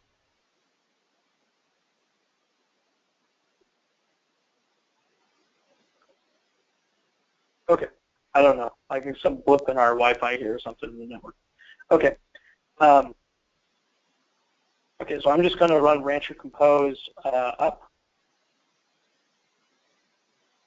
Rancher Compose up. And I had already set the environment variables for the Rancher URL access key and secret key. So yeah, that should be working. So it's deploying on here. Now I will tell you that I know there's actually one thing. This NFS server requires that you have the NFSP kernel module loaded, which is not loaded by default on Rancher OS. So I'm just going to have to log into this host real quick and load that kernel module so that the NFS server will work. So let me just log into that machine. I could have automated this thing, but I actually ran into this at the last second, didn't realize. Okay, so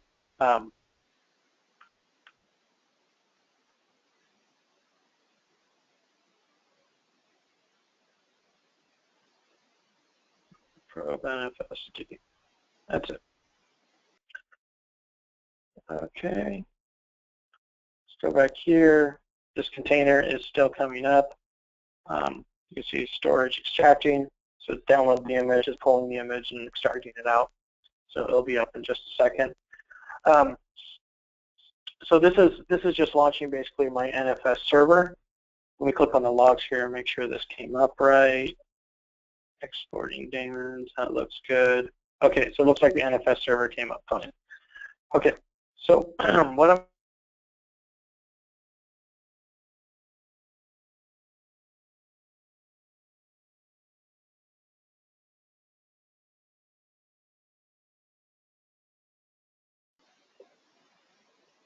Darren, I think we lost your audio. Are you still there?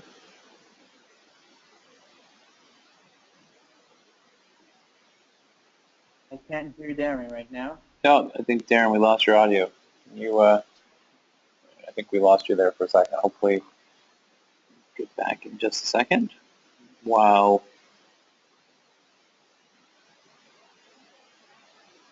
okay, Darren is still demoing without any audio.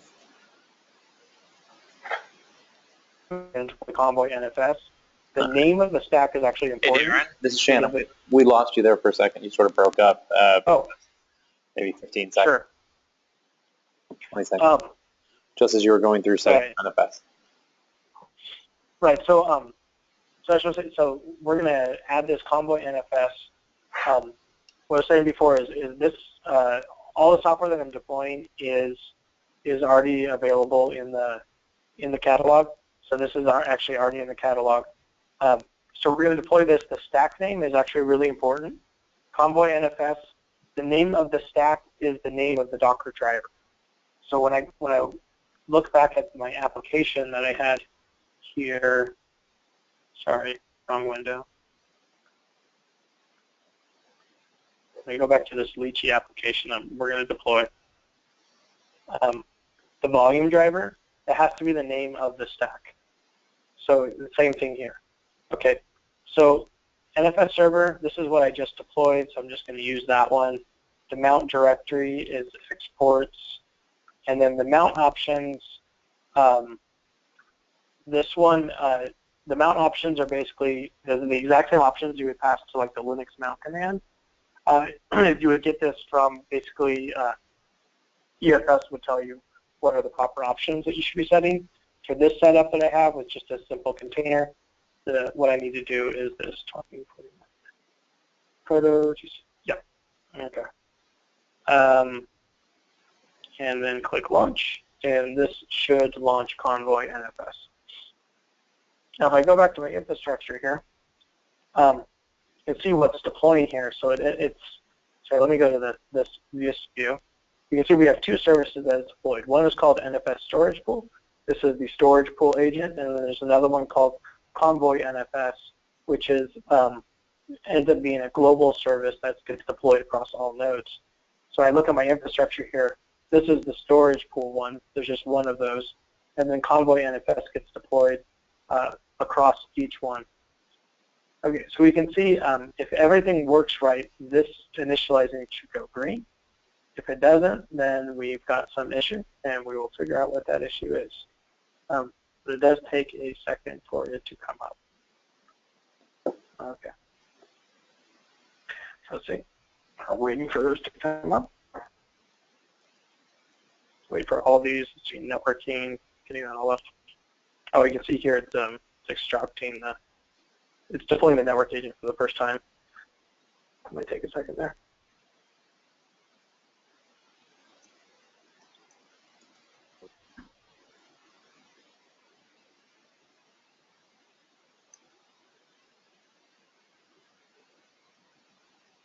When this is done, when it's deployed all Convoy NFS, let's see, it might already be there.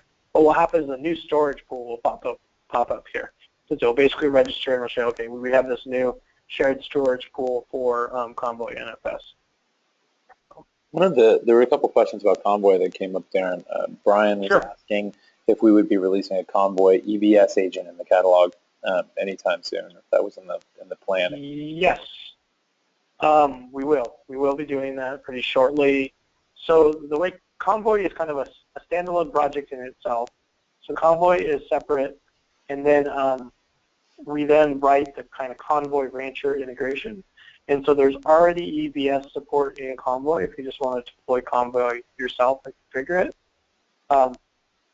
But we haven't done the integration to Rancher itself and put it into the catalog. So that is still remaining, and we'll be doing that. Okay, so the health check is still failing on this. Let's see, if I look at the logs, I can see it looks like it mounted fine. This started up.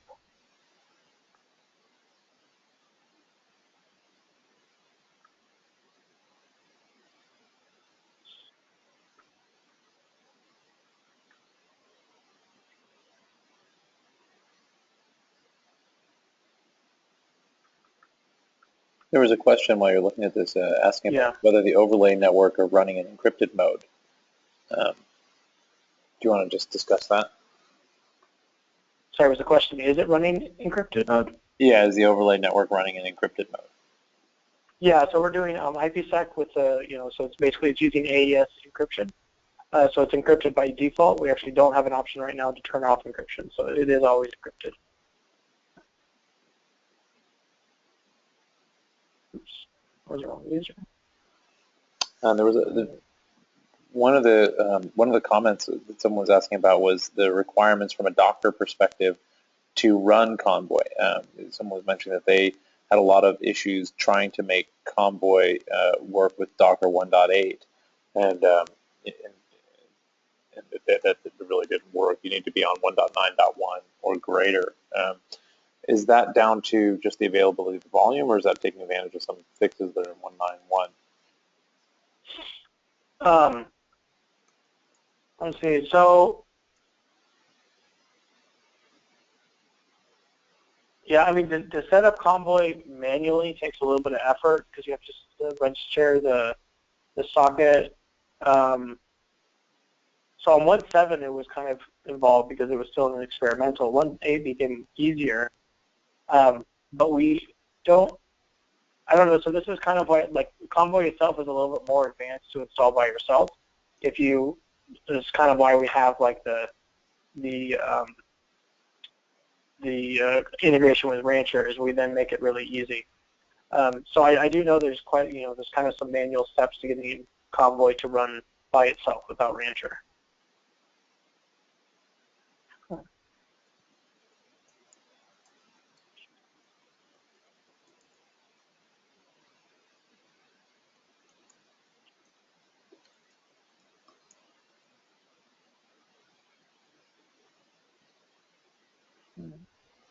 Oh, well, that's not very good.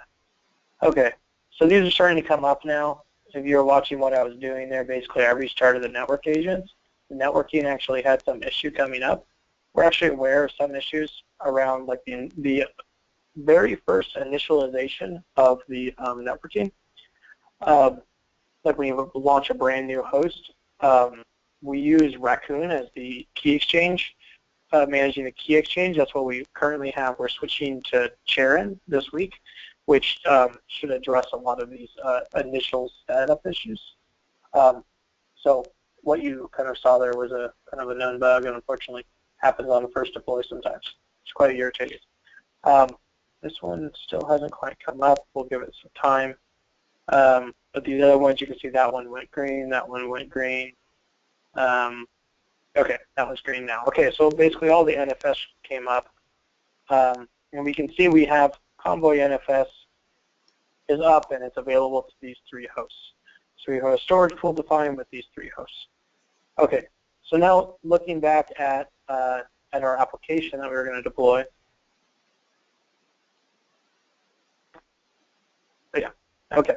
So the next thing was, okay, well, so we got Convoy up, so we can be able to deploy using that.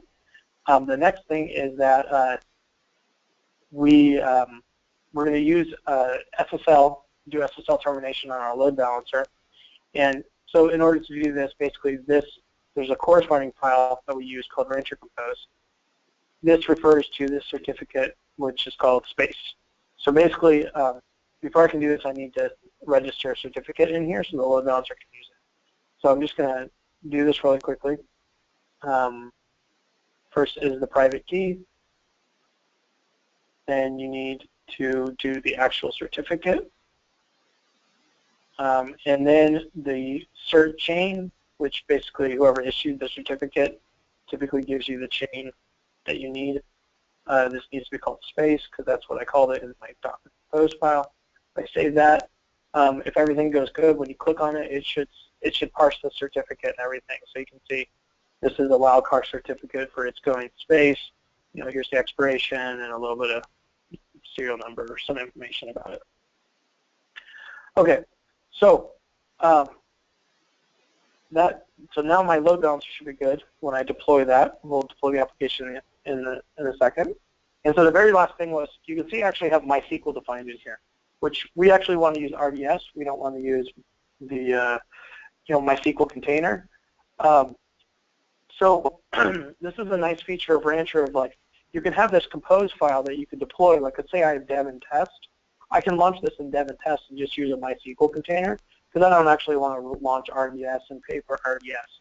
But in this environment where it's production, I actually want to use RDS. So what we do is in the Rancher Compose file, Rancher Compose file, you can see this service is called MySQL. Oops. That service is called MySQL. In the Rancher Compose file, if I name this the same, MySQL, but I say host name is here, what this will do is instead of actually deploying that MySQL container, it will instead set up an external service that goes to that host name. So we'll see that when we actually deploy the application. Now there's one thing, yeah, okay. And we'll also notice that the scheduling policy here, the load balancer, is set to global. So we're going to put the load balancer on all nodes. Leechy will go wherever it needs to. By default, there'll just be one, and then we can scale up more if we want. Okay. So at this point, I think we should be good to launch the application. Rancher Compose. And let me just check my environment, make sure I set those. Sure. Yep. Okay. So see Rancher Compose up. Okay, so that is coming up. So if I go back over to the UI, I can see, okay, so I've got Leechy Docker coming up here. So you can see this MySQL. Click on this. This is actually an external service pointing this host name. So it didn't actually deploy a container. This is going to go to RDS, and that's the RDS instance to set up before this meeting. So here it already launched, well, it doesn't actually do anything for MySQL. So it's launching Redis now. So if I look at this service, these services here, let me just click on this stack. This is kind of the dependencies. So you can see it's launching it like in the order of the dependencies. So MySQL, it's just an external service, so we can actually have to launch anything. Redis, we've launched, so that's green. So Leechy's coming up. That's just one container, and then one Leechy is coming up. Once that's up, then we'll go and we'll start the load balancer. Hey, Darren, there was a couple questions that came in while you were talking there. One of them was a question about the actual infrastructure. So if you jump back to the host page and look at the host, Gareth was asking why each of these hosts had slightly different gigahertz, despite us saying, go and, give me 3 identical hosts. We have, 2.4 gigahertz on one of those, 2.5 on the other. So I don't know if that's just down to Amazon provisioning different types of VMs with maybe slightly different CPU capacities. But anything you know about that? Yeah, let me see. Yeah, this is actually an interesting question because, so what happened is before, what we do is, let's actually log into one. I'll show you this. Log into this one which says 2.5.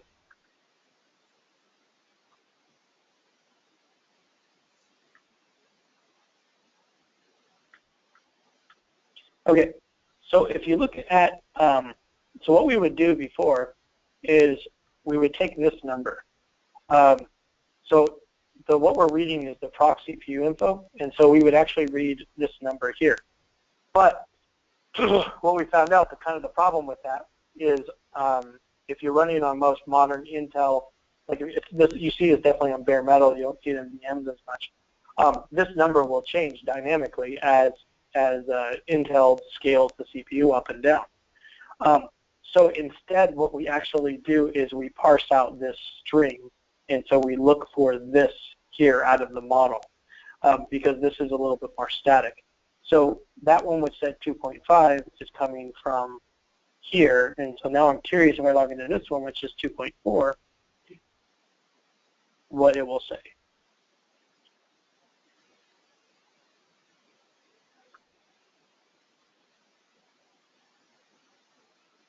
One.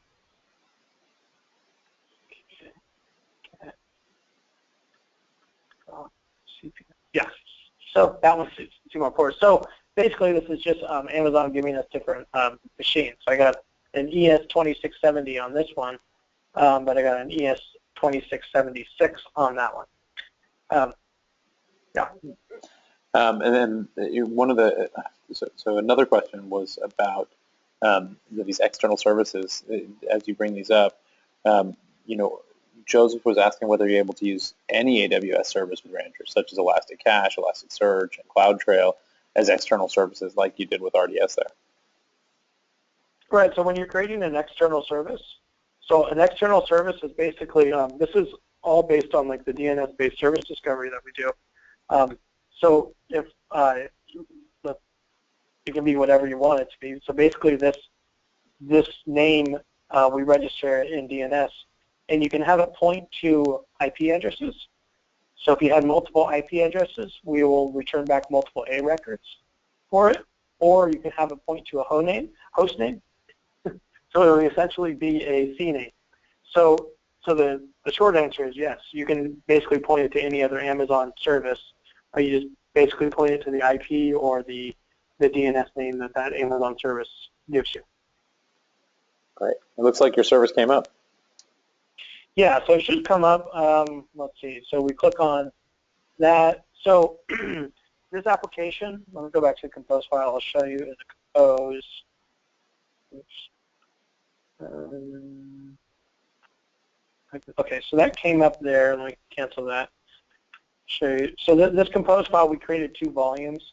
The uploads is where the images will go, and the data folder is where it actually uses for configuration. And so the very first time you come in here, you actually do need to configure it. Again, so I just use MySQL. That's the host name, MySQL, but MySQL translates to the RDS host name.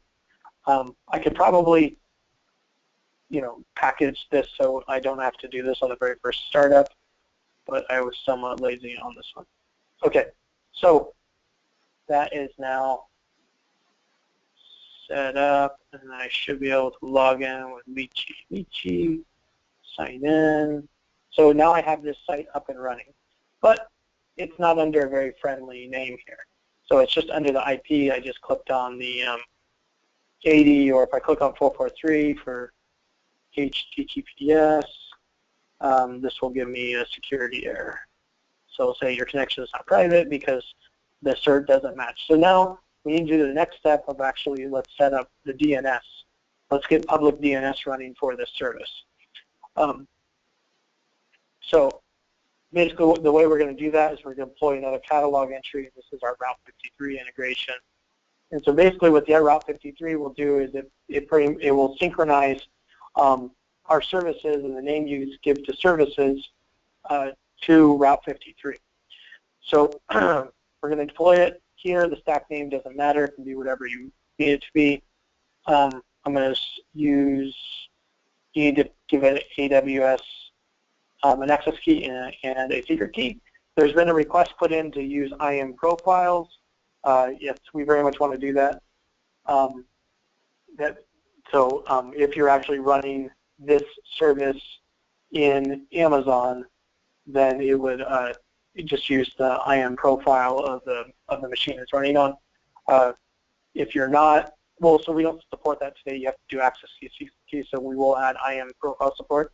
But with the access key, secret key, this does actually work anywhere. So it's like you can actually be running your services in DigitalOcean, but you still want to use Route 53 for DNS. So this will work. So let me get my access key and secret key.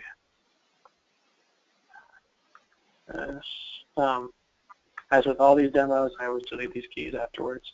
So, okay.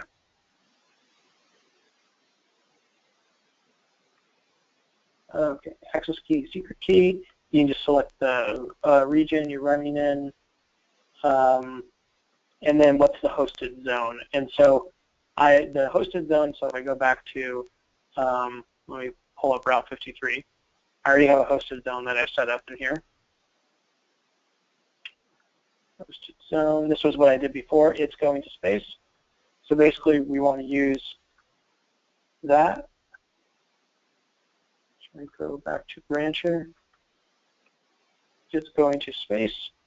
And you can see here in the description, basically what it's going to do is it's going to use the hosted zone, which is it's going to space, and then it will create service.stack.environment. So those are the DNS names I'll set up.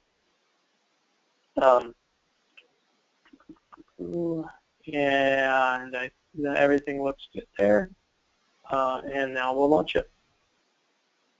Okay, so this is, so you can see, so this is deploying this container here. Just going to watch as that container is downloading the image, starting it up. You can see it's in initializing state. Basically, it's waiting for the health checks to clear. Kind of watch the logs, make sure this all comes up. So you can see it's updating the DNS records. I was doing something else before, so it found some old stale record, deleted that, removed it, it updated this. Here, what if I should call it something new? Well, we'll see what happens. The TTL is pretty short, so I think we should be good. I think I was fooling around with this demo before, so I used this DNS name before. So hopefully there's not like the DNS got cached. We'll see what happens. But anyway, so we can see, so this Route 53, that stack is up and running. And so when you do that, it then goes and it actually updates all of the URLs. So like when I click here, it actually just goes to this DNS name. So yeah, so that actually just directly resolved. Vici, sign in. Okay, so that basically it's got the load balancer, or I mean so this is going through the load balancer, hitting one of those, any one of those three hosts. Like if I go back to my hosted zone, you can see, okay, LB is set up to these three IPs. So as I scale up that auto-scaling group, if I add more hosts, then the Route 53 integration will just add more IPs here. So the very last thing that we need to do now is, so we're still using the kind of non-friendly DNS. So let's create in Amazon, in Route 53 here, let's create a friendly, just need to copy that, copy. Okay, so we're going to create a new record set, and we're going to want to call this one Lychee, so we get a nice URL. And this one is going to be a CNAME that we're then going to point to this DNS name.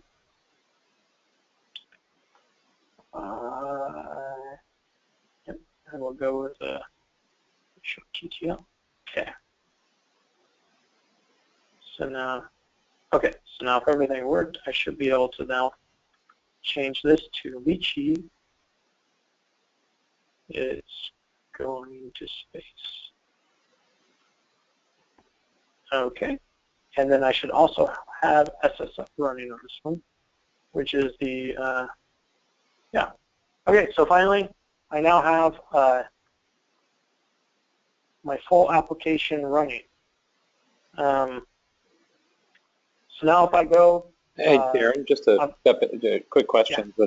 But one of the questions was about, Joseph was asking if it was possible for this Rancher setup to be directed to ELB to the containers directly, or is it needed to still forward to the Rancher load balancer from AWS ELB to get to the containers? So can you go ELB directly to the containers instead of having a Rancher load balancer there if you decided to use ELB instead of the Rancher load balancer? Yeah, so there's multiple options you have there, and there's kind of pros and cons to each. So basically you have 3 options. One is just use ELB and don't use Rancher load balancing. What that means is you would launch your services. So I would take Lychee and I would just expose it on a port, a public port of each one of the hosts, and then ELB will just load balance to that. So you can just do ELB with no Rancher load balancing. The other option is or the second option is what I'm showing now, which is no ELB and just pure Rancher load balancing. And then the last option is a combination of the two. And actually what we've seen from our users is the combination of the two ends up being the most highly available setup you can have. And basically what you do is you basically do everything. You configure the load balancing in Rancher pretty much as I have right now, which is, you're doing the SSL termination. Rancher, our load balancer does like hostname path-based routing. We're adding like SNI, which is certificate-based routing. We already support SNI, but we're adding SNI routing. So there's a lot of advantages of using the Rancher load balancer, because as we do like managed upgrades and things, and we'll be integrating that more tightly with the load balancer, so we can do like session draining and stuff like that. And so because we manage the load balancer, we can do a lot of neat things with it.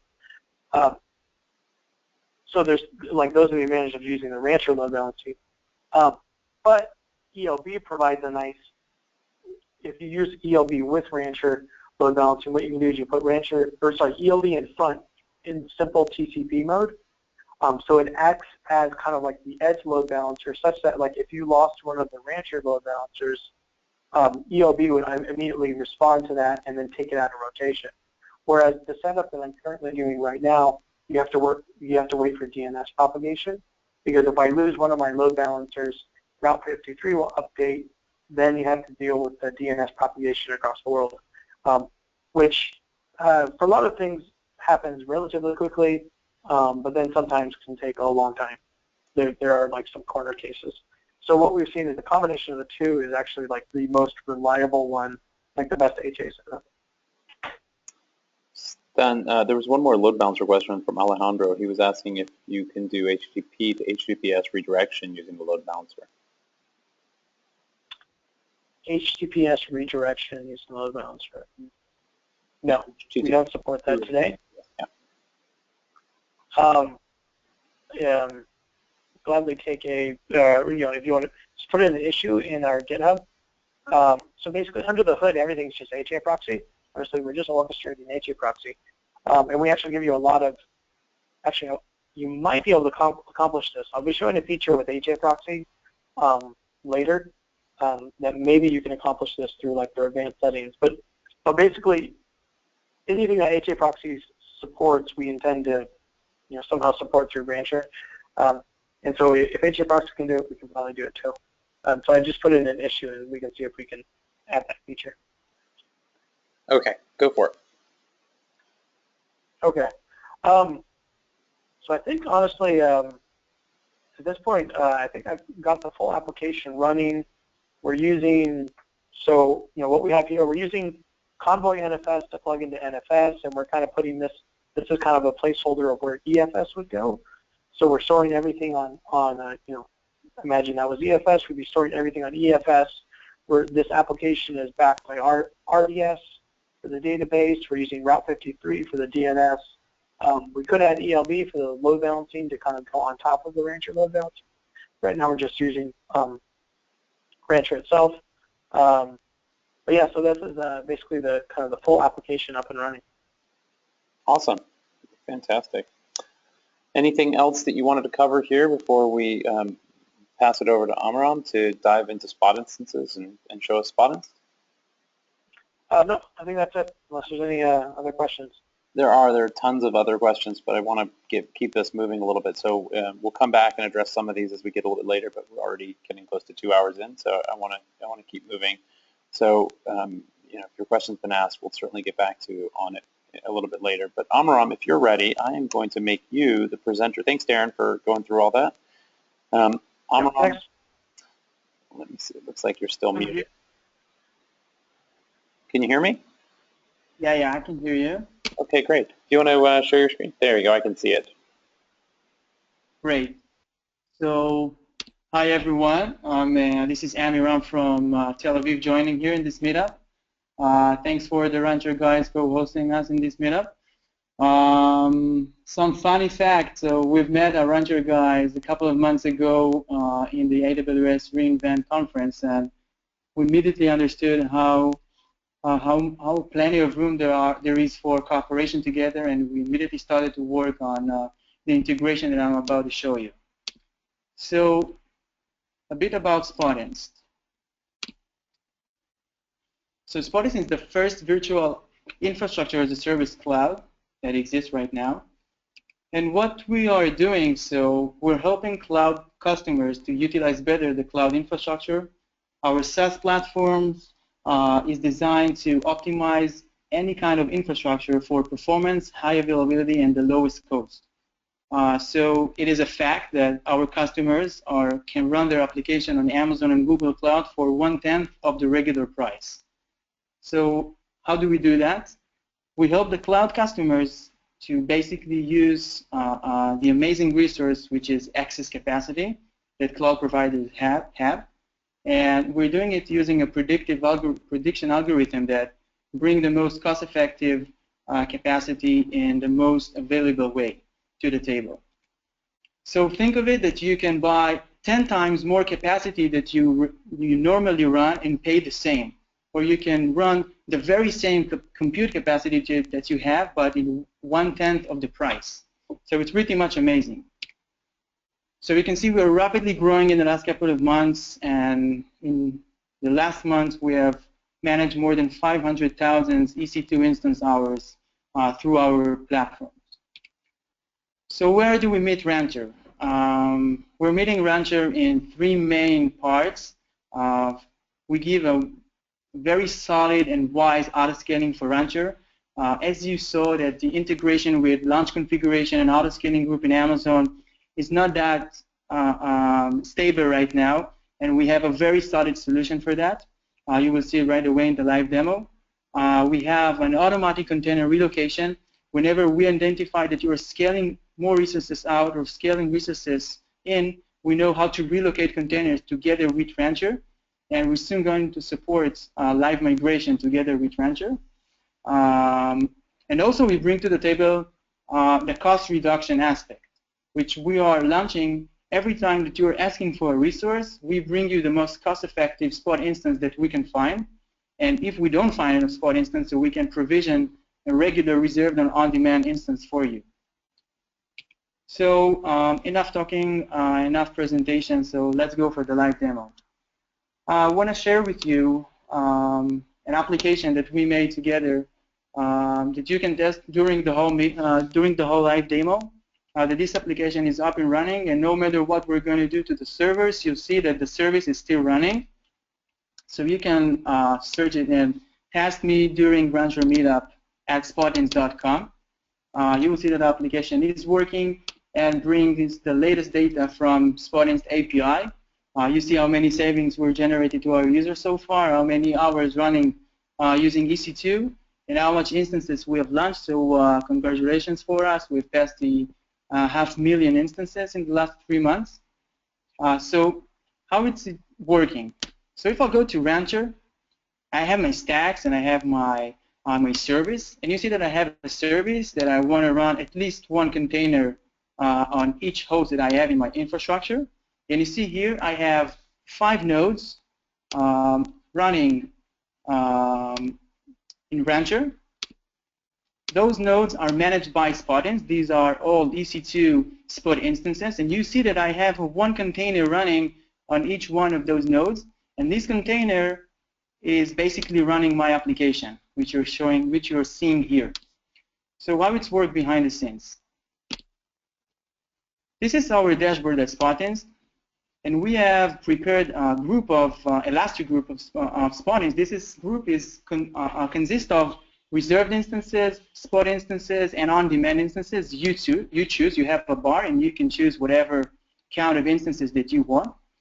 And you can see that we have provisioned 5 EC2 instances right before the meetup. And you see it's running. You can see in which availability zones we have chosen to run those instances. And you see how much savings we're generating. This is pretty much amazing, right? We're generating constantly between 70 to 90% of savings for the customers based compared to on-demand, and 50% compared to reserved instances. So it's pretty much great to run Spot instances with containers without any RI locked in. So you're seeing that we have ran this group for 75 hours, but we've been billed only $1.50. So that's great. So in this group, when I'm creating this group, I'm defining the capacity that I want, of course the region that I want to run on, and also I can select if I want to run 50% on Spot and 50% on on-demand, the target capacity that I want. And here I'm selecting the whole VPC configuration, the Spot types that I'm willing to run. For this case, I'm willing to run M3 large and M4 large. The availability zones that I want to run, you see I've selected the all availability zones to gain available, highly available, and most cost efficient. And then the LAN specification part, you see I'm selecting the load balancer, the AWS load balancer that I want to register my instances to. And also here you see in the user data, here comes the integration with Rancher. So what I'm doing here is pretty much easy. I'm just installing Docker on a CentOS machine, starting Docker, and then calling Rancher agent to start. Just a slight change that we have added is adding a label for the host to get an instance ID from Amazon metadata server. So as you can see here at Rancher, each host is being registered with a Spotins instance ID, and we know Spotins can communicate with your Rancher server and tell them what happens with the Rancher. So for example, when Darren showed you the auto-scaling, so whenever instance goes down, Rancher doesn't really know that the instance went down.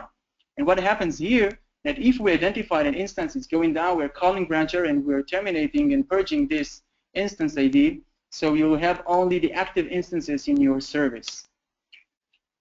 Also, in the third-party integration, you're choosing Rancher, you're putting your Rancher host master, URL, your access and secret key of Rancher, and then it's done. Every instance that you are going to provision through Spotins is going to be shown in your Rancher host. Here you can see that it's an auto-scaling group. You can select your metrics. I want to scale based on EC2 CPU utilization whenever my instance is above 70% or whatever threshold you define. So we can scale resources out and up and down. So let's play with that and see how it looks in the AWS console. So basically, when we're creating instances on your behalf. We just bring the prediction algorithm to the table and helping you to generate the maximum savings out of auto-scaling groups, out of Spot instances, I'm sorry. So here in the instances, you see I have 5 instances that I've launched for the Rancher meetup. You see they are here, and I have their 5 Spot requests. You don't need to manage the Spot request. We are controlling the bid price. We are controlling if something happens. We are controlling if there are any changes in the capacity pools that they're running on. And as you see in the load balancers, I have the load balancer task me that has these 5 instances inside. So what happens if spot instance goes down? So we know that this is the most painful point of every AWS user that want to run it. So let's do that. Let's just go to the spot request and simulate if like something happened. And let's kill right now 3 spot instances. Remember, right now we have here 5 Rancher agents running on those instances. And right now we have canceled 3 of the 5 instances. Let's see what's going to happen. And now we're going to see that our application is still going to run because everything is behind ELB. You see, you can test it yourself. The application is going to be up and running during the whole demo, hopefully.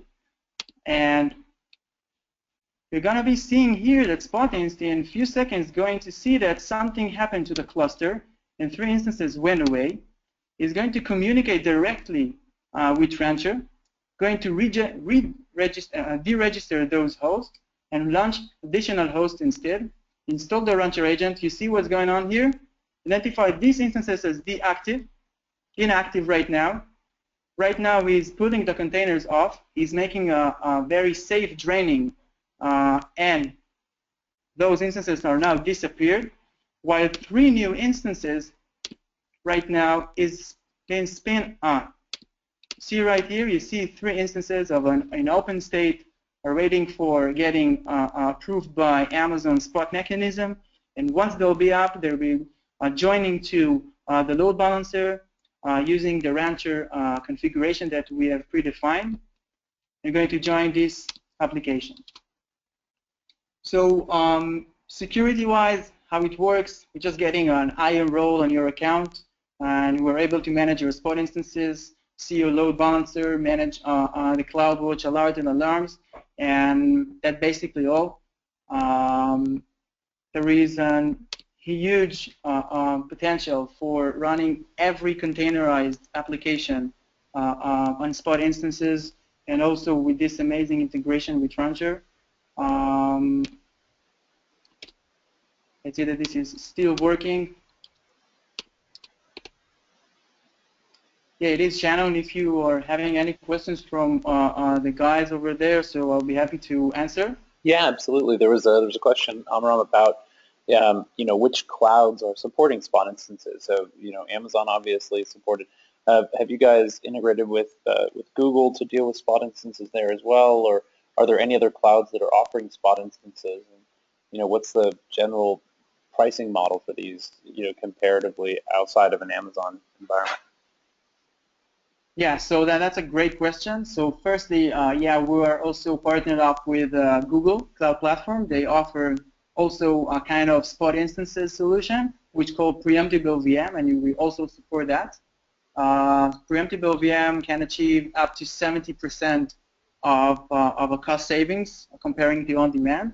And we also know how to control and manage these Preemptible VM on Google. And right now we're doing an integration with Microsoft Azure, where we're thinking together what to do with their cloud infrastructure. So spot instances and Preemptible VM can be beneficial for both cloud customers who want to utilize more, and both for on-premise users who want to scale their compute capacity to the cloud.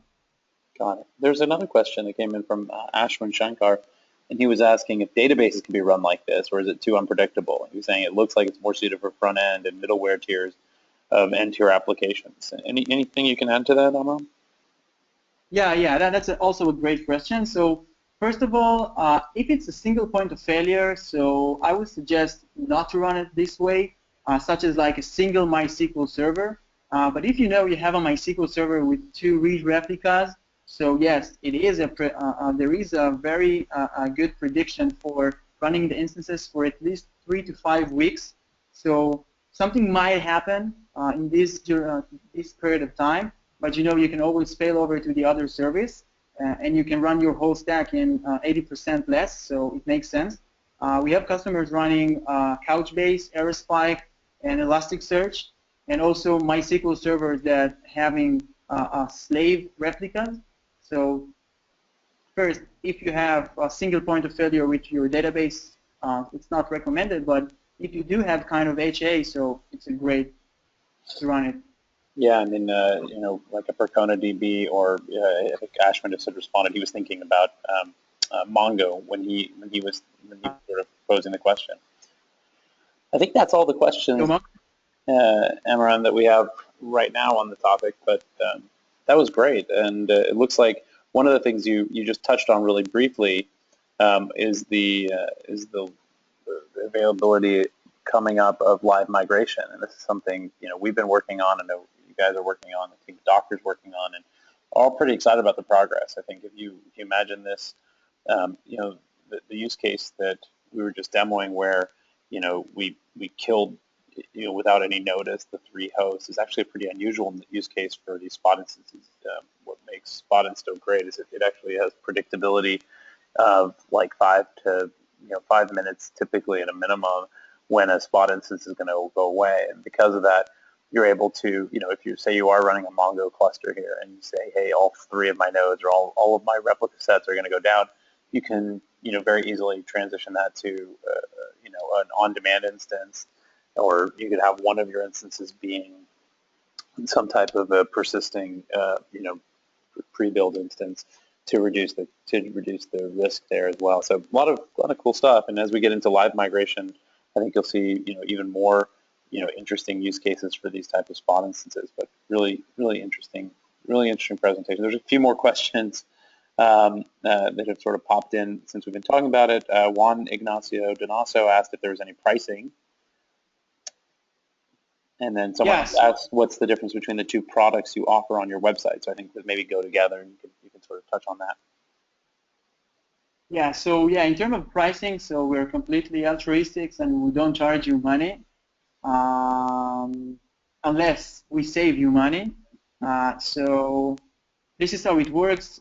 We're taking some percentage of the fees from the savings that we're generating for you, and we're billing it from every month. We're billing you about some of percentage that we're saving for you. And the other product that we are offering, which is currently under beta and for closed group of users right now, is pretty much the next generation of how to manage and how to look on your infrastructure. And if you want, so of course, email us at info@spotinst.com. And as we speak, you see additional nodes are joining to the cluster and getting provisioned by the service and getting the container application. So the Elastitude is indeed, we're seeing a lot of potential, and we got a great feedback on that. So if you're willing to participate in that, so just email us. And in addition, in parallel to what we're bringing to the table in terms of cost savings and high availability and performance, we can also show you stuff that you wouldn't even imagine that you can know about your infrastructure. Oh. And are those 2 things complementary parts of the suite, or are they standalone products? They're basically standalone products. Great.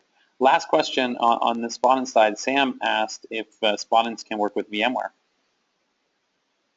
And I don't know if it's vCloud Air or if it means your actual local VMware deployment, but maybe you can think about both. Yeah, Spotinst can work with VMware. What we're doing with VMware, that we're installing our own agent on VMware, helping VMware customers to scale resources whenever they can from the cloud.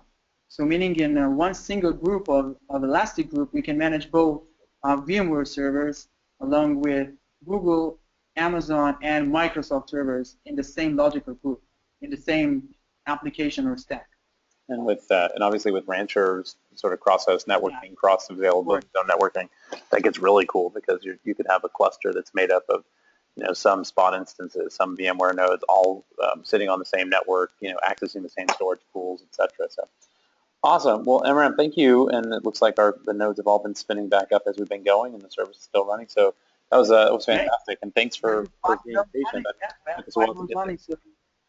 The gods of the demo were with us today, so thank you very much. Awesome. Okay, well, I am going to take back. We've got a few more things to cover, and then there's lots of questions that have been being asked as we've been going. But I just want to wrap up the last of the content that we were going to cover here. So, okay, hopefully everyone can see my screen now.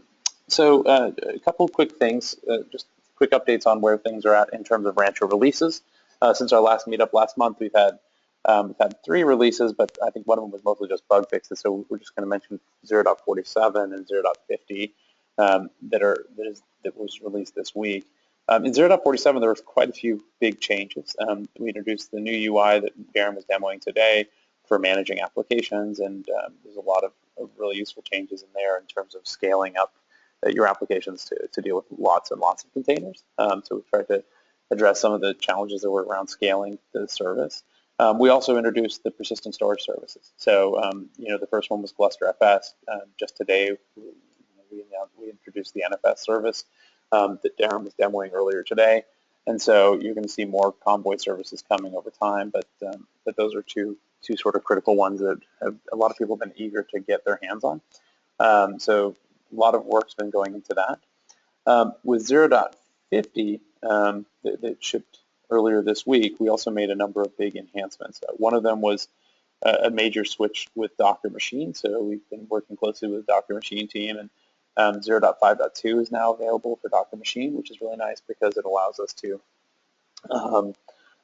do a lot of make these drivers now pluggable. Up till now, there's just sort of a global list of drivers that were all baked into a single machine code. Now they're actually individual drivers that can be turned on and off and plugged in. It's very easy to write your own drivers.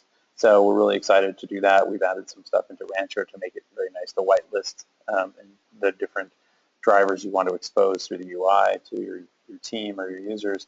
The other thing that you may have seen really briefly as Darren was looking through is we've added support for OpenLDAP is an authentication mechanism. So when you're first setting up Rancher and you choose how you want to manage users, you'll now be able to leverage OpenLDAP as an option in addition to AD and GitHub and the local database. So that's a big change. We added a feature that's been asked for now for a couple months pretty consistently by users, which is the ability now in our load balancer service to deploy custom configurations. I don't know, Darren, if you want to talk a little bit more about that in some depth, and maybe the next one as well, because I think those are ones that a lot of people that are regular users have been looking forward to seeing. Do you want to just touch on those briefly? You may be muted. No, I'm not hearing you there. I was muted. Oh, you? Yeah. Okay. You want to just pass control to me, and then I can kind of show how those two things work. Yeah, sure. I'll pass it over. Give me 1 second.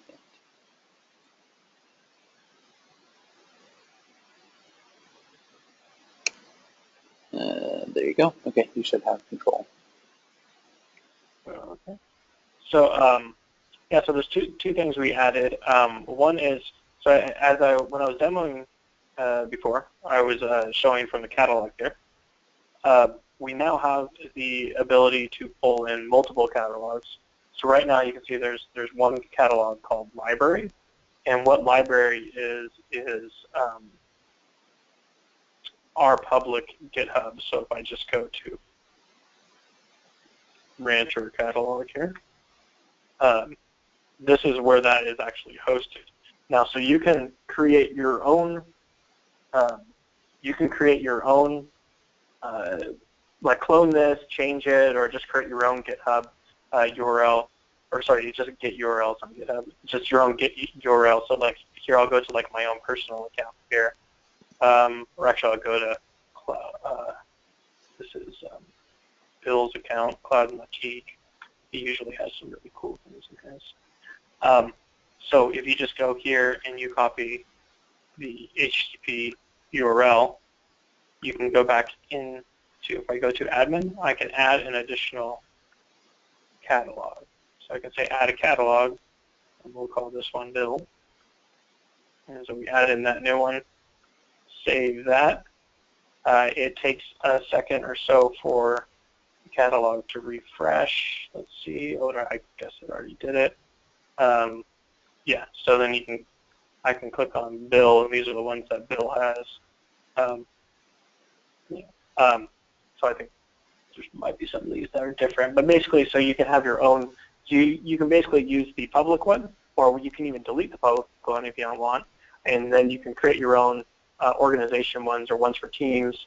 And so you can actually use Catalog as a means of like pushing your application, like managing your applications like through that workflow. Because one of the key features of Catalog is actually the ability to upgrade. So when you go and you deploy a catalog entry, there are multiple versions if they're available. And if you had an old one deployed, you can deploy the new one. You can do an upgrade. So that's one thing that we added with that ability of multiple catalogs. And the next is more control over the load balancer that we're using. Since we're using HA proxy, we're exposing. So right now we're exposing the global section and the default section. So you can basically just put any settings you want in there. And we're going to end up exposing even more configurations. People can do even more custom fancy things with HA proxy. Because HA proxy is such a Swiss Army knife. It allows you to do a million things. So basically anything that you can find right now, anything you can find in the global parameters, we can support now.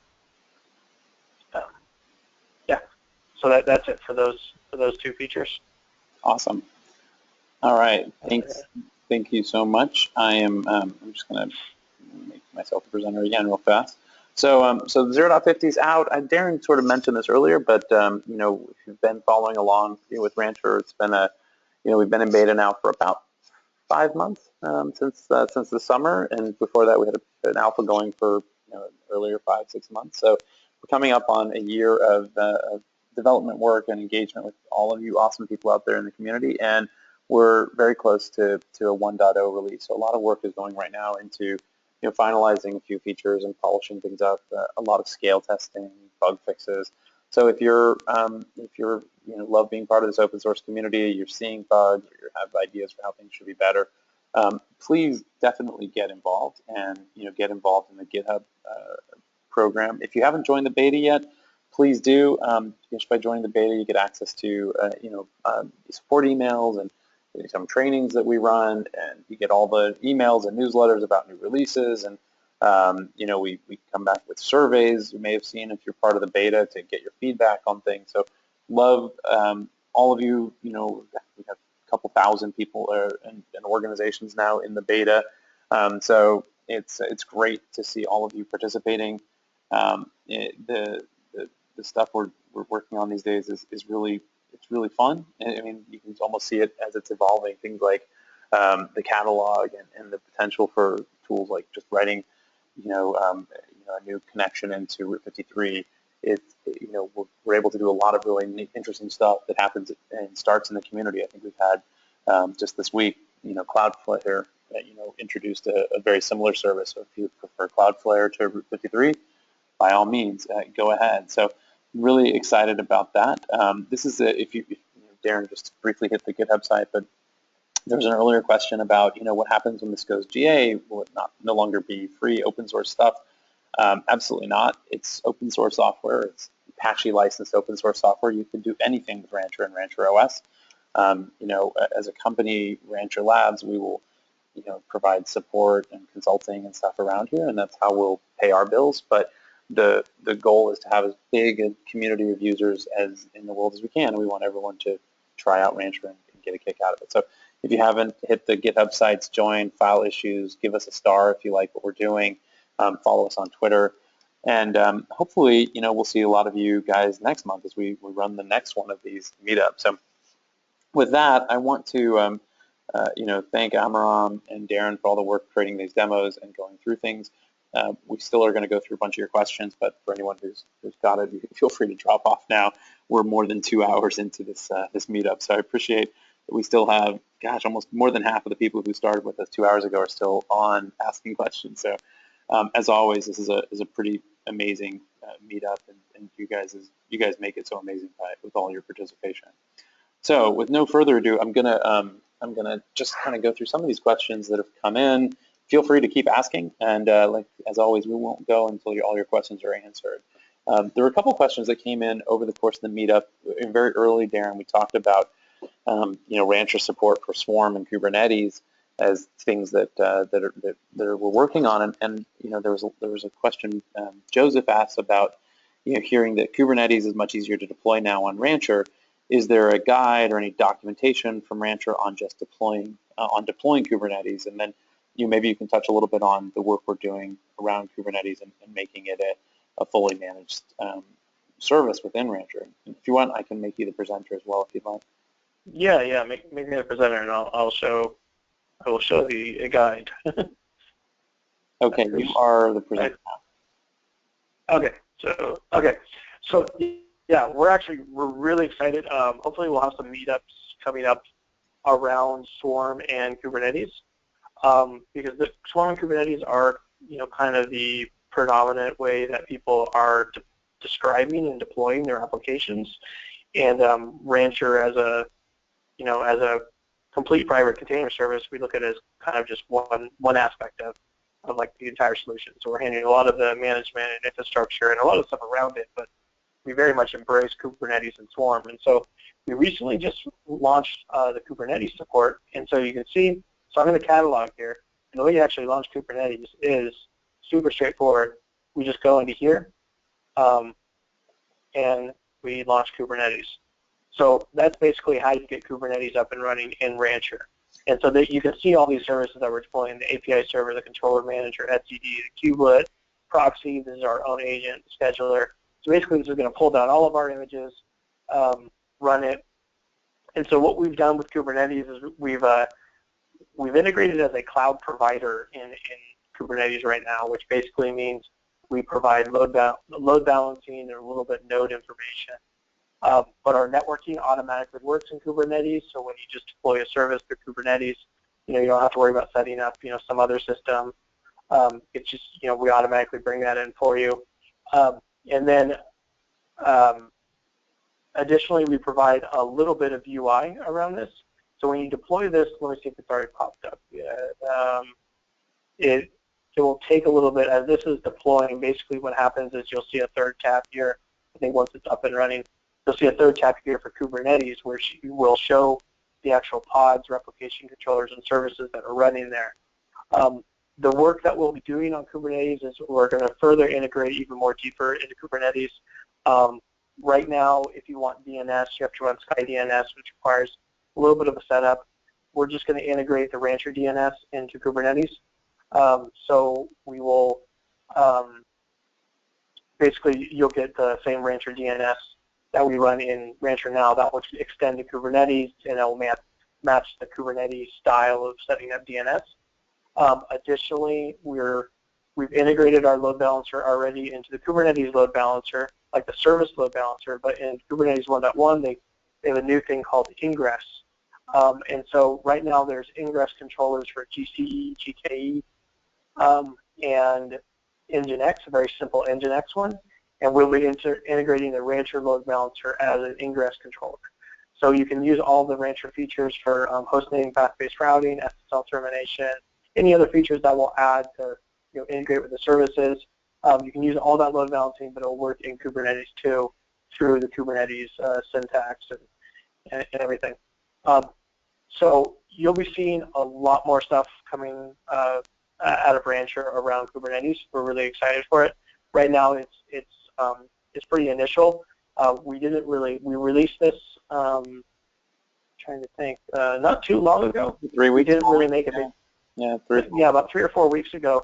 We honestly haven't made a big fuss about it quite yet. We haven't really done a kind of like a big marketing push, but we're already seeing a lot of users are finding that Kubernetes is quite easy to run on Rancher. The community actually already started working on getting all the Kubernetes 1.2 running on Rancher. So we're actually really excited to see, really bringing kind of Rancher to the Kubernetes community, because we've done a lot of work already with Swarm, and so this is just expanding the reach of Rancher. One of the things we're pretty excited about it. Just from a use case perspective, is I start seeing a lot of organizations where, as they start to roll out something like Rancher as a container service, there are different teams that are, have preferences. So some teams will prefer Swarm, some will prefer Kubernetes, and so we're really excited to just let people pick. And it's kind of a DevOps model. Don't force things on people. Let them choose which approach is, most efficient and works for them. There's another question that came in, Darren, from, and I'm going to butcher this name. It's Wojciech, I think, and it was he was asking about using Amazon S3 buckets as storage services. And I know we talked briefly about other Amazon services as, infrastructure as external services. Any particular, issues or thoughts around using S3?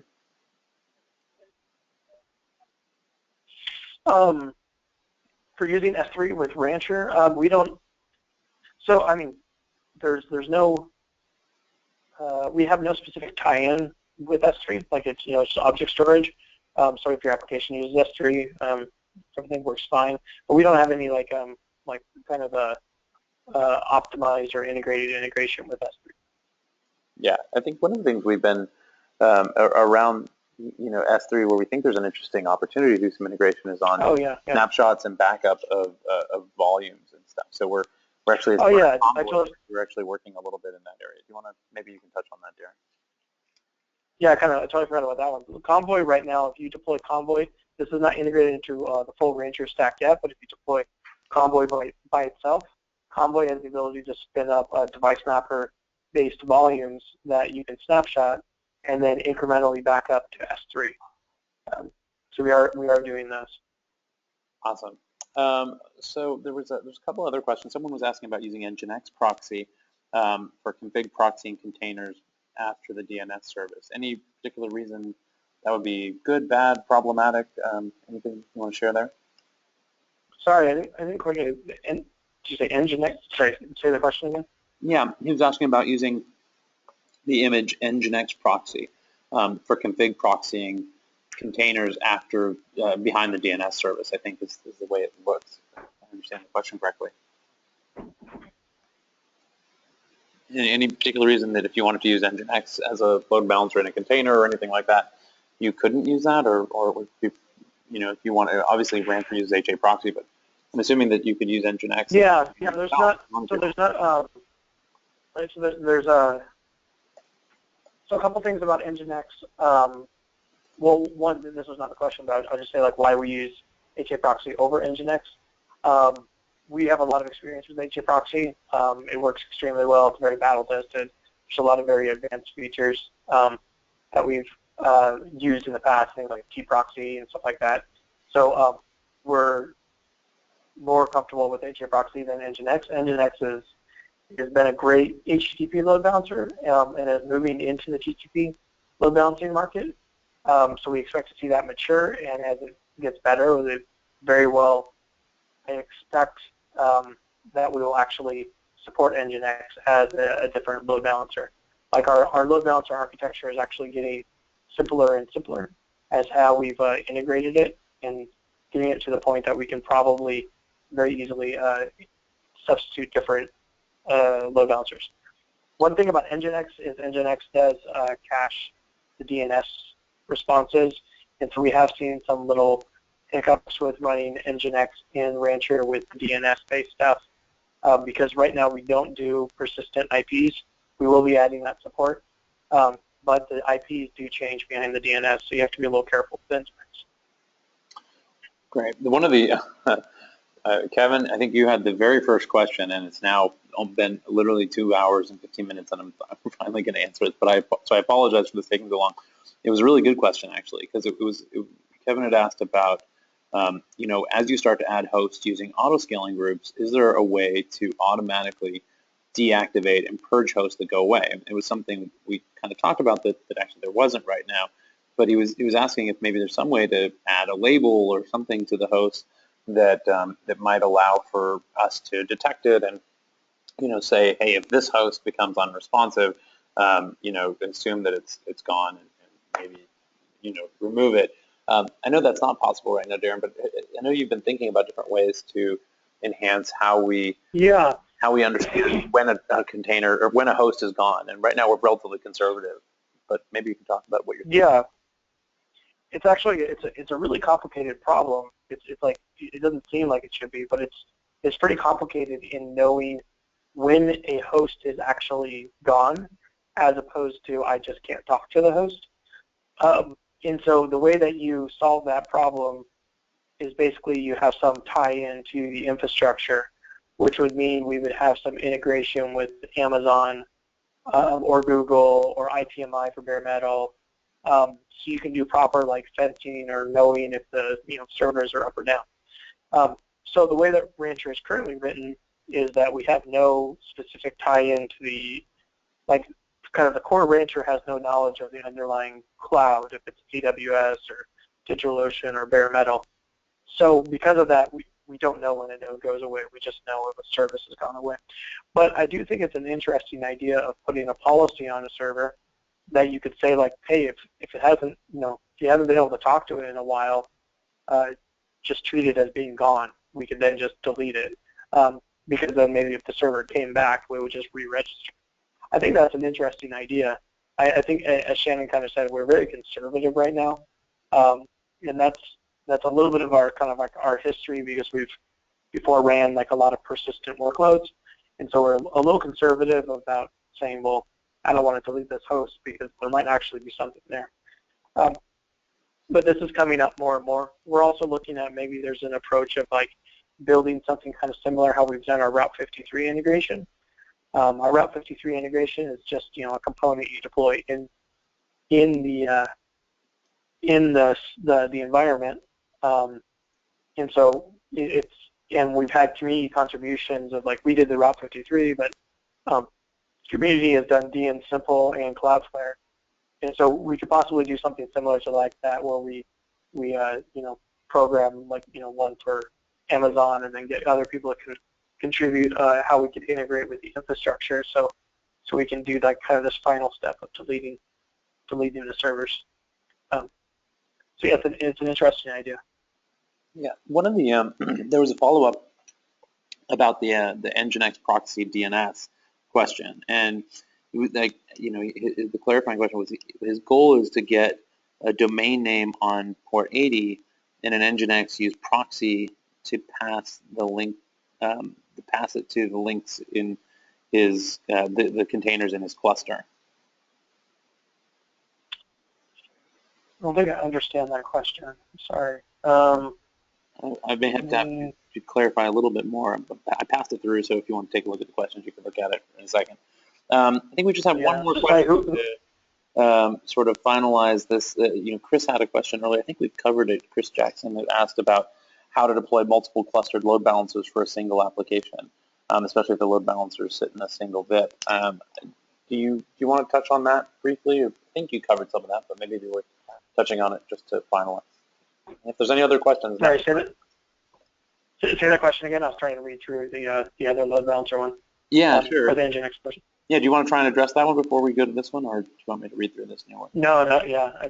Okay. I don't have a great, yeah. Okay, so this one was he was just curious about how to deploy multiple clustered load balancers for a single application, especially if the load balancers sit in a single VIP. Anything you want to just talk about? I think you kind of showed this earlier about sort of deploying with clustered load balancer, but anything beyond that? And Chris, if you have any other clarifying questions, feel free to fire them in if you feel like we didn't touch on that. But anything? Yeah, I mean, so you can spin up more load balancers, and each load balancer you can create as like a clustered load balancer, so you can have multiple ones. The only thing that I'm not quite sure in the question, because you said behind a single VIP, because typically you tie a VIP to one single load balancer. So I'm not sure if I have a great answer for that one either. Okay. Sorry. Well, maybe if you have any clarifying side, Chris, you could just send that over. There was a last question. Yeah. This is actually probably a really good question because we didn't really touch on health checks at all. And this is Juan Ignacio said, well, what happens now if the containers of a host is deactivated or deleted or becomes unresponsive? Are they rescheduled to run on other hosts? And we didn't really talk about that, but hopefully some of the people right, yeah. So understand how this works. Maybe you can. Right, so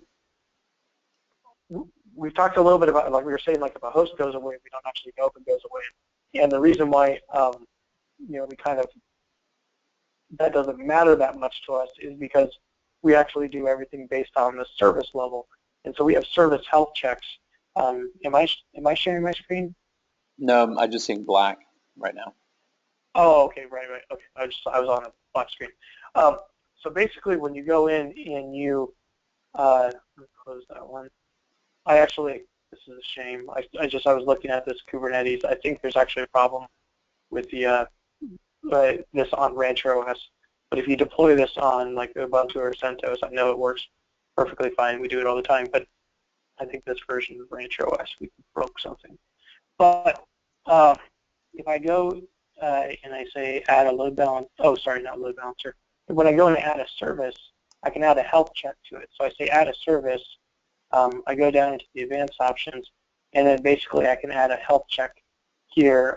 You can basically do a TCP health check or an HTTP health check.